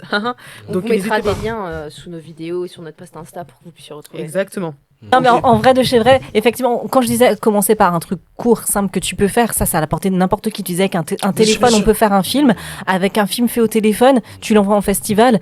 Si ton truc et tout, il parle aux gens, il fait des festivals, derrière, t'enchaînes. On est d'accord. Ouais, carrément. C'est ça un peu. Et donc là, tu répondais à la question du coup, comment faire un festival quand tu autoproduis et que c'est ta première fois? Comment faire des festivals? Pardon, comment faire un court-métrage? Alors, comment faire un court-métrage? L'autoproduire, du coup, déjà. Autoproduit, il y a plein de possibilités. Et moi, je disais que aujourd'hui, avec un téléphone, on a tous des téléphones, dans nos poches. Voilà, qui filment avec une image de qualité. Tu prends ton téléphone, t'écris un scénar, un truc simple, un truc partir de soi. Ça, je trouve que c'est un excellent conseil. Partir de soi, de ce qu'on connaît, pas aller dans un truc qu'on va pas maîtriser. Tu parles de toi, d'un truc qui t'est arrivé ou alors qui est arrivé à quelqu'un, d'un sentiment que tu connais. Tu écris. Alors, pour écrire un film, pareil, il y a des règles de base. Situation initiale, éléments perturbateurs, péripéties, tout ça, etc. Voilà, il y a le schéma narratif. Tu peux le trouver facilement sur Internet. Donc, si tu veux, tu le suis. Ça peut t'aider, ça peut être une béquille. Sinon, tu peux même ne pas t'en servir, si tu veux. Il y a pas de souci. C'est ancré parce qu'avec tout. Mais je pense qu'on a tellement consommé, on a tous intériorisé ce schéma-là. On sait en fait, on le fait naturellement. Oui. D'ailleurs, mon premier film, je l'écris comme ça. Il respecte toutes les étapes, alors que je l'ai pas du tout. Enfin, je m'en suis pas servi de base. Et donc, ton téléphone, ton histoire. Let's go, tu prends, je sais pas, même des comédiens, les comédiens, franchement, les comédiens, c'est ce qu'il y a de plus simple à trouver. Ouais. C'est une denrée qui n'est pas du tout rare. Mais le plus important, parce que les comédiens, vous allez trouver le son. Mais nous, ce qu'on comptait vous faire aussi, c'était parce qu'on a fait plein de recherches en fait de boutiques qui louent. Des micros qui louent des perches, etc. Nous, ce qu'on comptait faire, c'était vous mettre les liens en fait de ces boutiques-là en dessous, parce qu'à Paris, il y en a beaucoup. Et nous, on avait déjà fait pour des podcasts, on avait loué des micros, etc. Donc ça, on va vous le mettre en barre d'infos, il n'y a pas de souci. Mais ouais, le son, c'est super important, et juste trouver quelqu'un qui peut prendre le son et qui sait comment prendre le son. Donc c'est à la fois important en post-production et aussi pendant le tournage, parce que en fait, le son sur le court-métrage, généralement, c'est ce qui est très rédhibitoire. C'est une image ouf, etc. C'est un son dégueulasse. ouais. c'est pas possible. Ouais. Ça vraiment pardonne le pas son. trop. Si vraiment tu dois mettre quelque chose en technique, le plus important à faire après l'image, parce qu'en fait l'image en vrai c'est assez facile. Avec un iPhone, moi toujours dit que le son c'était limite plus important que l'image. Ah ouais, pour les premiers courts-métrages, moi j'ai l'impression que je préfère voir une image bof et un son nickel que l'inverse. Mais de toute façon, l'image peut toujours justifier. Tu peux toujours dire artistique, j'ai fait exprès, tu vois. Ouais. Je le supporte pas dans une salle. Ouais. Mais ça, tu sens que ça fait la différence entre un truc produit et pas produit, quoi. Tu sens déjà que ces sons, il est vraiment pas bon. Et toujours prévoyez plus. Moi, c'est une galère que j'ai eue sur mon propre court-métrage. J'étais vraiment toute seule, je savais pas comment faire. Et en fait, j'avais juste une perche, sauf que dans la rue, il y avait énormément de voitures qui passaient. Ce qui faisait que des fois, on n'entendait pas bien les comédiens. Et en fait, vu qu'il y avait c'était des scènes où ils se prenaient un peu par le col, je me suis dit, je vais pas prendre de micro parce qu'on va entendre le bruit des frottements. C'est ça. Mais j'aurais dû en prendre parce que justement, j'aurais eu plus de bandes de son. J'aurais eu la bande son de la perche et j'aurais eu la bande son du micro. Et ça, c'est ce qui m'a manqué. Parce que t'as pas fait de son sel, c'est pour ça surtout. Ouais, on apprend en faisant. On n'était pas beaucoup, mais ouais, le son de toute façon, et puis juste ayez quelqu'un pour vous mettre, pour faire la perche et le son, vous apprenez à mettre les micros. Et en général, quand vous allez louer les micros, la personne qui vous loue le matériel, elle vous montre comment vous en servir. Elle est compétente normalement pour montrer. Et puis même ce que tu peux faire aussi, c'est d'aller te connecter sur les groupes Facebook, des, je sais pas, les Lumière, la Fémis, tout ce que tu veux. Ouais. Pas mal d'écoles en fait qui font des écoles de techniciens, notamment d'ingénieurs son. T'en as beaucoup, mais beaucoup qui sont prêts à travailler pour rien, parce qu'en fait ils se font aussi la maison du film, je crois il me semble qu'il y a une possibilité d'avoir aussi accès à des techniciens et tout. Ils sont référencés. Ouais, ils sont et c'est des étudiants pareil, il me semble, si je dis pas de. La plupart des mêmes étudiants, ils peuvent faire un très très bon boulot. Ce que vous pouvez faire aussi, c'est aller à la sortie des écoles, vous attendez, vous parlez aux gens, vous leur dites voilà. Non mais c'est ce qu'il faut faire. Mais on n'a pas tous des longs cheveux. On n'a pas tous un gloss. J'y vais, ils vont pas me caler, ils vont me dire. Je dis voilà, moi je vais travailler, tu vas, et puis même si tu te prends des bâches, tu vas t'en prendre. Non, c'est sûr. Moi j'ai pris même avec mes longs cheveux. Ah ouais. Oui, la Fémis, le garde du corps, le vigile, il m'a mis dehors. Allez, dehors. Il m'a mis dehors, il m'a fait non, on fait pas ça ici. Aïe. Ah, purée, mince. Mais par contre, je vais rebondir sur un truc que t'as dit sur si on reste sur le comment faire un premier film. Ça n'engage que moi, mais moi j'aurais tendance à conseiller un premier film, comme quoi c'est possible aussi de s'en sortir, parce que Ashraf l'a fait, mais évitez de le faire dehors. Pourquoi ? Parce que franchement, les contraintes dehors, vous rajoutez vraiment trop de galères. Entre la météo, entre le soleil qui va changer tout ça, entre le bruit. Franchement, les passages, c'est hyper chaud. Donc moi, un premier film vaut mieux être, tu fais un huis clos, tu fais un truc, Mais attends, tu t'enlèves déjà une aiguille, une contrainte. Par exemple, pour toi, Ashraf, pour l'Archouma, t'avais ton équipe technique, il y avait qui dedans ? T'avais quoi comme matériel ? Est-ce que t'avais une caméra ? Est-ce que t'avais des lumières ? Est-ce que t'avais une perche ? J'avais rien de tout ça. Bon, maintenant, je peux le dire, en fait, c'est un film qui a commencé dans le cadre d'un atelier. Je me suis inscrit dans un atelier au CFPF, vraiment que je recommande. Et en gros, on avait un jour de tournage. On nous l'a dit 3 semaines avant. Vous avez 3 semaines pour faire un film et vous aurez un jour de tournage avec une caméra Sony, c'est je sais pas quoi. De toute façon, j'avais tellement la dalle, tu me redonnais un iPhone, j'aurais fait un film quand même. Donc je suis incapable de te dire ce que c'était le matériel. Et pareil, moi, dans mon innocence, on va dire, j'ai fait ce que moi j'avais envie de faire, sans trop penser, puisque voilà, j'apprends en faisant. Et je me suis dit, je vais faire un film que je vais tourner à l'extérieur. Voilà, il n'y a pas besoin de décor, ça sonnera moins faux, plus authentique. Et voilà, j'ai fait toutes les boulettes, tout ce que tu citais. J'avais déjà qu'une journée pour tourner. Pour tourner tout ce que j'avais écrit, ça faisait à peu près 10 pages, ça faisait 10 minutes jour, ce qui est quand même énorme, quand vous voyez un film, un long métrage au cinéma, avec les moyens du cinéma, ce qui tourne c'est entre 1 minute 30 et 2 minutes, et un peu plus pour les quotidiennes, parce que voilà, c'est notre économie, mais bon voilà, c'était déjà challengeant, c'était 10 minutes, c'était dans la rue, 2 acteurs, et en fait la veille on m'a dit il va pleuvoir à midi. Donc là, tu vois, j'avais envie de crever, quoi. Et puis j'ai tourné à Porte de Bagnolet, la super idée, là, à la sortie du... Moi aussi, j'ai tourné à Porte de Bagnolet. T'es là, toi aussi. Ah bah là, les grands esprits se rencontrent. On l'a tourné de 8h à midi, au milieu des klaxons, les poubelles. Oh là là. Ah non, mais Porte de Bagnolet, ne tournez pas là-bas, si vous voulez pas... Bah si, mais si, voilà. Non, avec du matériel, tu vois. Oui, avec le matériel, mais si vous commencez, voilà. Ou vraiment en avoir conscience. Se dire, ok, j'y vais en conscience, je sais que c'est ça. et j'y vais. Moi, je pense pas que tu savais au moment où tu le faisais que tu aurais été confronté à tout ça. Je n'aurais pas fait ça, évidemment. Tu aurais pu justifier en disant non, mais c'est dans le script en fait, le bruit des klaxons. C'est jamais agréable. Non, j'en ai gardé quelques-uns parce que je me racontais quelque chose avec aussi, mais vraiment, quand tu écoutes au montage son, quand j'écoutais le truc, heureusement qu'on a trouvé des solutions, quoi, mais il faut être vigilant, quoi. Ok. Bah écoutez, très bon conseil. Et j'ai juste une question pour Enrika, parce que je sais que tu as une sélection au César, c'est ça? C'était en... Alors oui, pour mon deuxième court-métrage d'Orlis, il a été sélectionné, mais c'est la sélection large, c'est pas la shortlist. D'accord, ok. C'est les 24, c'est ça, 24 courts-métrages qui sont présélectionnés du coup. D'accord. Et ensuite, ils en gardent 4. Oui, il faut un brassage. Ouais. Ok. Et comment t'as reçu cette nouvelle? Est-ce que pour toi, c'est genre l'aboutissement de tout un travail, de toute une... Ah non, mais t'es pas prête. Ouais, moi, franchement, le truc des Césars, t'es là, tu te dis déjà, en fait, comme tu dis, à chaque étape du film, t'as fait un film déjà, c'est une victoire. Tu te dis, voilà, j'ai été au bout du process alors que c'était super dur, en sachant que Dorly, c'est quand même 4 ans avant qu'il se fasse. Je l'ai écrit en 2016 et il se tourne en fin 2020. Période Covid et tout ça, etc. Donc voilà, tu te dis, j'ai été déjà au bout de ce truc-là, c'est ouf. Ensuite, les sélections, ces festivals, tu te dis, mon Dieu, c'est ouf. Les prix, c'est ouf. Les Césars Franchement, les Césars, c'était... je sais pas, en fait, j'ai l'impression que... Je crois que c'est un des premiers que j'ai au téléphone, si je dis pas de bêtises. Bah, en fait, je suis sur mon téléphone, il est 18h, et... c'est toi-même qui m'informe du truc. Voilà. Je me rappelle plus. Je savais. En fait, je pensais que les réalisateurs et les producteurs étaient prévenus avant l'annonce sur les réseaux sociaux. Donc moi, je suis chez moi. C'était quand exactement, juste pour... C'était, je sais pas, au mois d'octobre, l'année dernière ou il y a 2 ans. 2023 du coup. On est en quelle année là? 2024. Ouais, voilà. Ça va trop vite. Je suis chez moi à 18h et je scrolle sur mon Insta et je suis l'Académie César et je vois la liste. Mon Dieu. Et je vois Enrika.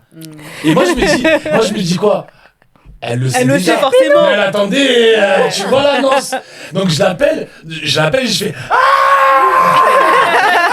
Elle te dit pourquoi tu me gueules dessus? Elle me dit pourquoi tu cries? Je dis mais elle me dit mais pourquoi tu cries? Et là, franchement, je sens que je la connais bien. Donc je sens que elle sait pas encore. Et je lui dis elle me dit ça va? Je dis ouais ça va. Elle me dit je sais pas. Va voir sur Insta. Check vite fait Insta au cas où. Mais c'est ouf parce qu'en plus, tu sais que on sait à quel moment ça va tomber. Mais t'avais pas du tout conscience, t'avais même pas vérifié par. Mais non, parce qu'en fait, on n'est pas prévenu. Mais par contre, en fait, je savais que ça devait tomber parce que c'est à peu près dans la même période. Mais en fait, les annonces, elles sont faites à un moment précis, mais toi, tu sais pas exactement. Et je crois qu'en fait, moi, j'avais entendu que c'était genre le vendredi et c'est arrivé le mercredi. Mais comment ça se passe exactement? Parce que donc là, c'est la section donc la section large. Après, ils resectionnent derrière. Mais toi, à ce niveau-là où tu n'as même pas été dans la sélection large, comment ça se passe? C'est que vous envoyez le... depuis l'année avant, ça se faisait différemment. Tous les films étaient éligibles à partir du moment où ils avaient un visa d'exploitation. Et depuis mon année, en fait, faut que les boîtes de production envoient ou alors même comme un peu les Grammy où tu envoies ton film et à partir de là, il y a une sélection qui est faite et voilà, il y a un comité qui se réunit. Enfin, ils ont des critères à eux et voilà. Toi, t'es pas au courant, ça comme Ashraf l'a dit, tu le découvres au moment où c'est sur les réseaux et que l'Académie des Césars a publié. Donc t'as déjà fait la démarche d'envoyer une première femme. Par contre, tu sais que t'as envoyé, donc en fait t'as quand même ce petit truc où t'espères, tu te dis bon Inch'Allah ça va. Il faut aussi donner les chiffres, c'est entre 300 et 500 films qui sont inscrits chaque année. Donc, non mais c'est même plus que ça, je crois. Non, c'est plus ça. C'est plus, il me semble. Mais je sais plus, mais en tout cas, comme il dit, tu l'attends de principe. Tu te dis bon voilà, tu proposes quoi. Mais ouais, c'est un truc de. Je pense que ça me paraît. J'ai l'impression que c'est un petit peu un autre. Je me rappelle même plus très bien. C'était tellement ouf que je sais qu'après, même ma productrice, je lui envoie un message. Elle savait pas et tout. Elle tarde en fait à me répondre. Je comprends pas parce que bon, c'était le soir en fait. Il était 20h, un truc comme ça. Et elle répond pas. Il faut, je sais pas, il s'agit d'être au taquet. Elle est là, je sais putain, elle sait pas. D'être au taquet. Non, elle savait pas et tout. Et après qu'on s'est eu au téléphone, non mais c'était un gros délire. Parce qu'après tu te dis putain, tout d'un coup, moi je vois, c'est des trucs à la con, mais je vois Académie des Césars a commencé à vous suivre. La certification qui arrive aussi. Ah mais c'est incroyable par contre. C'est incroyable. On commence à recevoir des DM de footballeurs. C'est quoi le même là du gars? Ouais, bah, Bébou, comment tu vas là? Je sais plus. Bonne nuit. Bonne nuit. J'ai vu. Bonne nuit. Ouais, bonne nuit, Bébou. C'est même sur internet, c'est Renoir, je pense qu'il a envoyé un snap à une meuf. Et je pense qu'elle a enregistré, du coup c'est devenu. Mais c'est le mec qui fait. Salut Dédé. Ah, c'est pas le. Ah, je vois. Trop drôle. On va tous façon là, c'est tellement drôle. Donc, elle a commencé à recevoir des DM comme as. Il a besoin de formation. Il a besoin de formation. Il a besoin de formation. Mais non, dans tous les cas, franchement, c'est ouf. T'es là, tu te dis, mais putain, c'est un truc de ouf, quoi. Et à la fois, en fait, c'est une fierté pour soi-même, tu te dis, putain, mais c'est surtout, tu penses à tous les gens avec qui t'as travaillé, tu te dis, putain, tu dis enfin, ouais, putain, c'est trop bien, quoi. Et ouais, tu dis, voilà, on a été ensemble, on a galéré, mais il y a quand même ce truc-là qui arrive, et c'est tellement ouf, c'est tellement...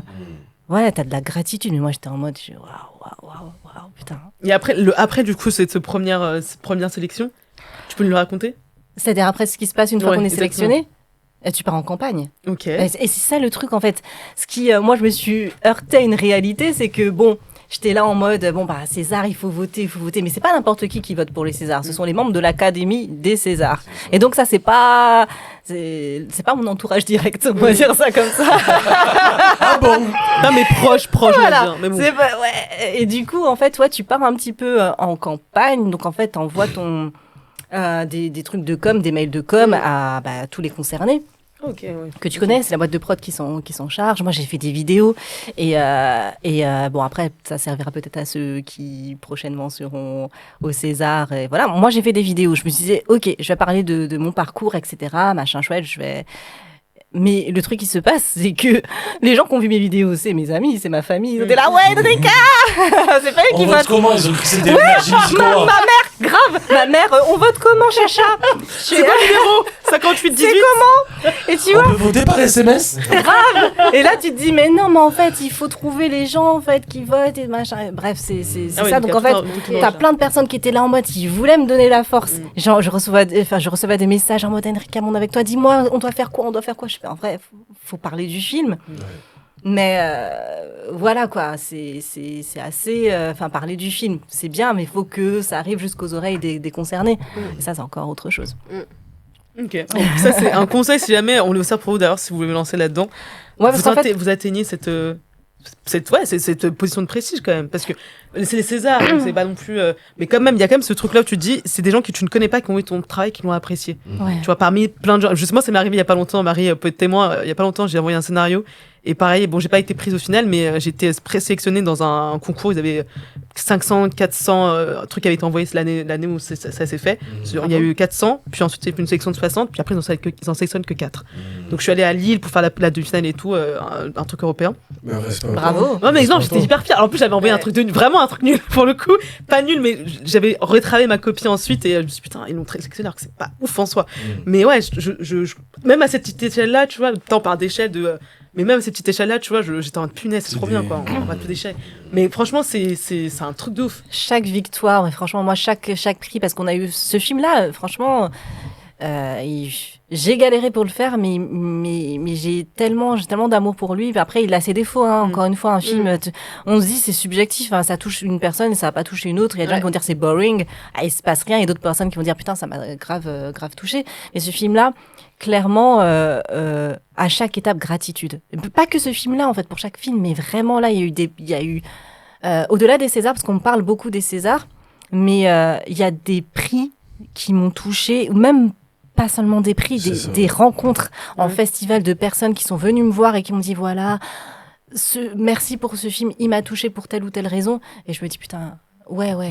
Les Césars, c'est formidable. Pour ceux qui savent pas et qui l'ont pas vu, c'est quand même un film intime, tu vois. Ouais, qui parle d'un sujet délicat. Et oui, donc les Césars, c'est un petit peu la consécration. Tu dis au moins le milieu du cinéma a vu, peut-être me dit ok. On a vu ce que tu fais, on voit quand même. On a vu ce que tu fais et il y a peut-être un truc, mais le public c'est encore autre chose parce que c'est direct et ouais moi j'ai eu énormément d'échanges et reçus de mails de personnes qui me disaient voilà pour tel ou tel ou qui ont pu se confier et ça franchement ouais tu te dis putain c'était dur mais ça valait le coup parce que ça a au moins touché 2 personnes ou alors sensibilisé et là par exemple je sais que j'ai eu une sélection et avec un prix qui a été décerné par des jeunes de la PJJ. Et suite à ça, en fait, on m'a contacté, il y a le ministère de la Justice qui m'a contacté pour se servir du film comme support pour parler de ce sujet-là, donc d'inceste, parce que autant le dire, de violences sexuelles intrafamiliales. Et donc voilà, que c'est devenu support. Et je me dis, c'est trop génial. Donc, ouais, il y a les Césars et où tu te dis, t'es fier et t'as envie d'aller jusqu'au bout. Et puis, il y a tout ça aussi où tu te dis, purée. T'as toutes ces ramifications-là où tu te dis, ah ouais, non, mais ok, mon travail, c'est comme un fleuve, quoi. Ça irrigue pas mal de personnes. C'est ça. Et ça arrive en fait, à nourrir. C'est incroyable. Vraiment, je pense, en tant que même actrice ou quand tu participes à un genre de projet ou producteur ou réal, c'est vraiment ce que tu souhaites, quoi. C'est toucher le maximum de gens. C'est toucher les gens, en fait. On fait ça pour ça, en fait. Vraiment. On veut toucher. Bien sûr. C'est non. Ça fait tellement... ce que tu dis, ça fait tellement écho. J'ai tellement envie de compléter à des endroits.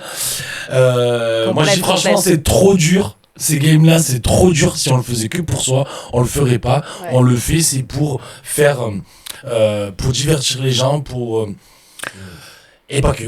Ouais. Voilà. Non, mais on fait pas ça que pour soi. Tu vois, c'est beaucoup trop dur. Et du coup, je repense à Jiggy avec Malgré. Quand même, t'as fait la tournée des festivals, t'as rencontré plein de jeunes, tu vois, t'en as inspiré plein, et tu le sais. Oui, waouh. Enfin, je vais pas répéter ce que toi tu as dit, Enrica l'a dit. C'est bien, j'aime bien cette image de on est comme un fleuve, notre travail, et on a irrigué pas mal de personnes. Sans prétention aucune, en mode on est des génies de fou ou quoi que ce soit. Non, c'est juste, nous on a décidé d'accoucher une idée qui était dans notre tête et ça en a inspiré plus d'une, et même des personnes qui n'ont rien à voir avec notre milieu ou nos histoires, nos expériences. Moi, j'ai, comme Enrica, jusqu'à maintenant, jusqu'à hier, j'ai encore des témoignages de personnes qui ont vu mes films et qui sont là en mode vas-y, moi aussi je vais le faire. Et c'est juste en mode, si nous on peut inspirer des personnes qui partent de loin, qui sont peut-être dans une impasse et ils voient l'Archouma, ils voient la Casette, ils voient Darlis, ils voient Malgré, ils se disent moi aussi je peux le faire. Comme on dit chez nous, alhamdoulilah, Dieu merci, tu vois. Et c'est en voyant Yamakasi, moi j'ai eu ce déclic-là aussi. Enfin voilà, en fait, on est dans la transmission. Avant même, on est à l'aube même de notre parcours cinématographique, mais on est déjà dans la transmission. Ah, c'est super bon. En fait, c'est vraiment ça le kiff, et je rebondis vraiment sur ce truc-là parce qu'il y a tellement de personnes qui sont venues le voir en lui disant ah ben avec son profil et tout machin, moi je savais pas si c'était possible, et donc j'y vais. Et moi aussi, et en fait le truc, le vrai kiff, c'est de se dire au-delà, enfin comme on dit, on est à notre petite échelle, on essaie, on a encore nous-mêmes on est en galère, mais de voir que il y a des personnes, moi je sais que tiens, je vais la big upper, une réalisatrice qui est venue me voir, elle me dit ouais, t'avais gagné dans tel festival, je vois une femme noire et tout, je me dis elle aussi elle voulait faire, si elle l'a fait, pourquoi pas moi. Et depuis, elle a réalisé, je pense, 2 films, je sais pas si c'est son premier, mais en tout cas, il y en a un, et je la vois sur les réseaux, enchaîner les festivals, avoir ses prix, tout ça, donc big up Mazinia. De big up. Et je me dis, mais c'est trop bien, c'est parce qu'à un moment donné, nous, on a décidé d'aller chercher quelque chose, de le faire, et derrière, d'autres personnes disent, vas-y, moi aussi j'y vais. Et c'est trop bien, tu te dis putain, ça fait boule de neige, et moi c'est un gros kiff ça. Et je sais pas si ça vous le fait, je mange Noélie tout ça, mais moi à chaque fois, dès qu'il y a une sélection, un prix, un achat télé, oh là là, voilà, je m'évanouis déjà. Ou même juste, on a grave kiffé. Moi je repense au petit Jiggy qui regardait les films en mode moi aussi je vais être dans le cinéma, mais je savais pas comment le manifester, je savais pas comment, et je repense à lui, je me dis j'ai bien fait de poursuivre et de pas écouter soit les voix dans ma tête en mode c'est mort, t'es un Renoir, confession musulmane, etc. Tu vas te grigner la ville la plus pauvre de France. J'ai bien fait de pas écouter certains professeurs aussi en mode tu vas finir à Fleury, toi, tu vas finir à Fleury. Enfin, c'est tout ça en fait, c'est à notre échelle, mon vécu à moi, lui à Avignon, en fait c'est ces choses là quand on arrivera vers la fin et face à nos enfants ou à d'autres personnes qui voudront prendre le relais, quand on va raconter nos histoires, c'est ça qui fera le goût, la saveur en fait. Exactement. Le parcours et non pas la finalité. C'est ça. Grave. C'est ça. Le chemin. Je suis en mode philosophe là. C'est 1er mai. Peut-être on t'évoque une nouvelle passion. C'est ça, mais déjà vous en avez les possibilités, juste vous prenez une caméra, vous filmez, nous de toute façon on vous a dit on va vous mettre les liens de où choper votre matériel, où bouffer des films, bouffer des films, moi bouffer des films. Je vous conseille franchement le vieux cinéma italien, c'est l'un des plus beaux cinémas qui ait jamais existé, pour moi en tout cas. Je pense que c'est important de voir certaines œuvres, dont des grands noms de réalisateurs comme Fellini, Visconti, Antonioni, exactement. Qui ont fait des films incroyables et si vous en avez l'occasion, allez les regarder parce que il y a vraiment de tout. Il y a de l'humain, il y a de l'amour, il y a de la haine, il y a de la pauvreté, il y a tout. C'est la vie. C'est la vie. Et du coup, toujours sur les conseils, il y a des résidences d'écriture si vous avez besoin de voilà. On va vous mettre des liens aussi, vous n'en faites pas. J'ai un doux cinéma, on l'a évoqué, on est tous passés par. Mais c'est une résidence pour les jeunes auteurs qui veulent écrire leur premier scénario et qui n'ont pas fait d'école de cinéma. Voilà. On est passé par là tous les trois. Il y a un appel à film chaque année. Connectez-vous à leur Instagram, suivez les appels à projets. Donc, ouais. Il y a, du coup, j'ai un doux cinéma. Si une fois, tu voulais dire un truc, je t'ai coupé. Tu sais ce que je vais dire. Mais je vais. Alors, et si vous avez votre scénar et vous avez besoin de trouver prod, comédien, etc. Oui, j'enchaîne, ça va couper, c'est ça. Talent en cours, allez pitcher vos projets. Talent en cours, allez pitcher. Dernière question, vous avez trouvé comment vos caméras? Juste comme ça, pour que les gens le sachent. Où trouver sa caméra si vous voulez faire autre chose que l'iPhone? Moi, j'ai demandé, je connaissais quelqu'un qui en avait une. J'étais à 2 jours de mon tournage, j'avais pas de caméra. Avait une Blackmagic, je précise. Ouais, merci Eda. Gros big up à toi, Eda. Eh ben moi c'était Blackmagic pour le premier d'un ami de Jiggy qui nous a dépanné. C'est ça. Okay. Moi c'était dans le cadre de cet atelier, ils nous mettaient une caméra à disposition. Ah, ok. C'était quel type de caméra? C'était une Sony C500. Ok. Virgule. Mais je suis après la virgule de pi, bien sûr. En tout cas, ce qu'il vous faut, c'est une caméra. On va essayer de trouver des boutiques qui louent des caméras si on trouve pas. Ou des particuliers qui mettent aussi leur caméra en location. Oui, des particuliers, vous pouvez les trouver.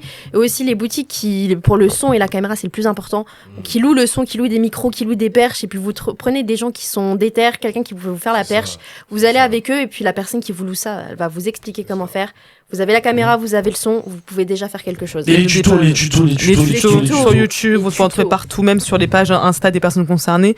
Et aussi, si vous avez pensé à un projet, c'est de penser avec des moins de contraintes extérieures possibles. Partez de vos contraintes, c'est ce qui va vous faciliter la vie. Pour un premier film, moi je dirais, voilà, un film fauché sans oseille, je dirais un décor unique. Ouais, ah oui, c'est ce qu'on constate tout le temps. Le moins d'acteurs possible. Enfin, ça dépend de combien de temps vous avez ce matériel à dispo. Et surtout pour le scénario, essayez quand même d'être simple et efficace.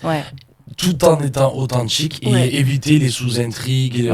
Souvent, dans les premiers courts-métrages, c'est toute votre vie jusqu'à ce moment-là. Ce premier film, cette première création. Donc on a tendance à en mettre trop, on est généreux et tout ça, mais n'hésitez pas à prendre une passoire. Il y a un bon exemple, c'est le court-métrage de La Barbichette de Courtrajmé. C'est une histoire toute simple. C'est avec Vincent Cassel. Et, on parle tout le temps. Ouais, mais parce que c'est simple en fait. C'est juste qu'il y a deux gars qui font. Non, je crois que c'est Kim Chapiron qui l'a réalisé. Et en fait, c'est juste un frère, deux frères qui doivent aller aider leur mère, mais il y en a un les deux ne veulent pas et du coup ils vont faire la barbichette pour voir qui va aller aider la mère. Sauf qu'il y en a un qui arrête pas de se prendre des tartes. C'est simple mais efficace et ça marche. Il manque juste, excusez-moi, mais il manque juste Affida Turner pour ceux qui ont la référence auront la référence. J'ai pas la référence. Tu me tiens par la barbichette. Bah écoutez, on vous laisse le dernier mot de la fin. Alors juste encore un petit, c'est un conseil, mais ça fait la différence. Une bonne régie. Si vous n'avez pas l'autoprod, demandez à votre daronne de faire du riz. Oui, il faut être content. Mais oui, moi je vais aller au foyer. C'est ça qu'il faut faire. C'est important. Les gens, vous les payez pas, respectez-les. Faites du riz. Ils vont manger, ils seront contents, ils vont taper. En fait, c'est déjà le premier contact. Surtout quand vous commencez le premier contact avec les gens que vous ne connaissez pas, c'est au moins leur garantir les accès aux toilettes et la bouffe. Ouais, c'est vrai. C'est la première chose qui me vient en tête. Je sais pas, moi je dirais traiter bien les gens. Oui, non mais attends, j'ai déjà fait des ne pas les harceler, ne pas, tu vois. Ça c'est un prérequis. La première chose c'est les toilettes. Ben oui. Et la graille. Bien sûr, mais attendez, ça passe par là et par là. Non mais regardez. On commence par déjà, la nourriture, dans l'œsophage, ou l'intestin grêle. Elle est incroyable. Non mais parce que j'ai déjà fait des courts-métrages où ce premier degré, il n'y avait pas de toilette. On était dans une forêt. Non mais au bout d'un moment. Quelle star, entre celle-là. deux arbres. Voilà, la nature. J'avais pas de loge, il n'y avait pas de toilette. Non mais allô. J'étais pas en tant que comédienne bien sûr dessus, mais je me suis dit mais gars en fait. Non c'est vrai. En fait j'avais voilà quoi, mais j'étais indisposée on va dire quand je fais sur la toilette. C'est vrai. J'avoue. Non mais bref voilà, au moins ça quoi. Essayez de faire quand même de garantir les meilleures conditions possibles pour les gens qui viennent de travailler bénévolement, Bien surtout sûr. avec vous quoi. Et merci à ceux qui viennent travailler bénévolement. Exactement. Des gros bisous. Vous en faites pas, un jour ce sera plus bénévole, vous serez aussi Après, payé. c'est des échanges de bons procédés, vous leur mettez pas le couteau sous la gorge, et puis surtout quand vous en aurez la possibilité, Exactement. vous leur renverrez l'appareil. Totalement. Totalement. Exactement.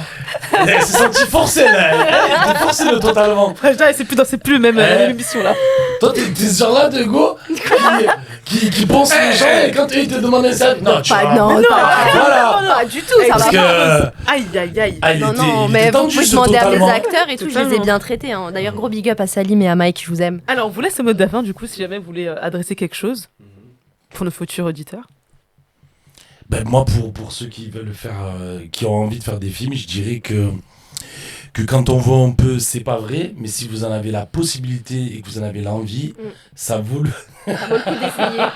Je suis en train de parler, Majda, elle roule des yeux, genre, ok, c'est tout ça.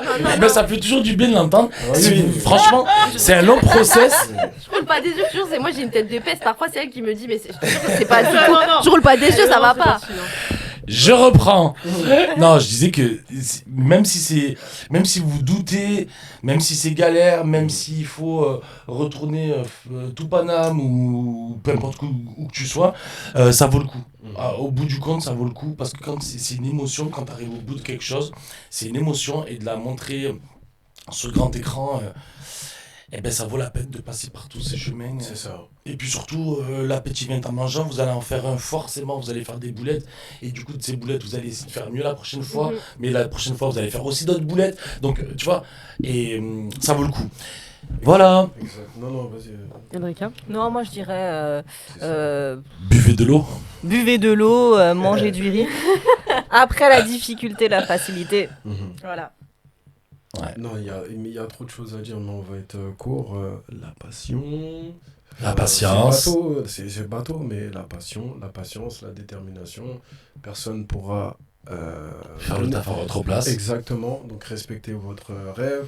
La chasse, elle est tout aussi importante que la finalité. Donc pendant le processus, voilà, restez ouvert, ayez cette éternelle posture d'étudiant. Enfin, j'apprends même pendant les échecs. Tel producteur m'a dit non, etc. Soyez gentils, bons envers les personnes qui décident de venir avec vous. Surtout si vous êtes dans une économie de bénévolat, respectez-les, donnez de l'amour. Et puis ça va se sentir à un moment donné sur l'écran, c'est obligé. Si c'est sincère, il y a un supplément d'âme, c'est authentique, les gens ils vont le ressentir. Et si dans votre vie, à chaque heure, chaque seconde, chaque minute, vous pensez à ça, réaliser un film, être dans le cinéma, et c'est véritable, c'est sincère, c'est pas pour les buts pécuniers, les femmes, nanana, ça, les gens vont sentir la sincérité. Voilà. Je dirais juste, peu importe ce qui se passe, gratitude. Voilà. Bah écoutez, c'est un très très bon conseil. Ouais, merci beaucoup déjà d'être venu, d'avoir accepté notre invitation. Merci pour l'invitation. Ouais. Bah non, mais merci à vous d'être venu, c'était super intéressant. On est super contente de vous avoir reçu et c'était vraiment une super émission. Voilà. Exactement. Bah écoutez, on vous dit à bientôt et merci beaucoup d'avoir écouté cette émission avec nous. N'hésitez pas à partager le podcast, à liker, à l'écouter, à commenter. En fait, si jamais vous avez des petites, même des suggestions. Même si vous n'êtes pas d'accord avec ce qu'on dit, n'hésitez pas. Et s'il y a des professions que vous voulez qu'on aborde, il n'y a pas de souci, faites-nous des On a carnet d'adresse très rempli. Et si vous voulez épouser Majda, laissez un com. Voilà, c'est ça. Voilà. Majda et Noélie aussi. Et Noélie. Ça va, je suis encore trop jeune. Ça maintenant. L'amour n'a pas d'âge.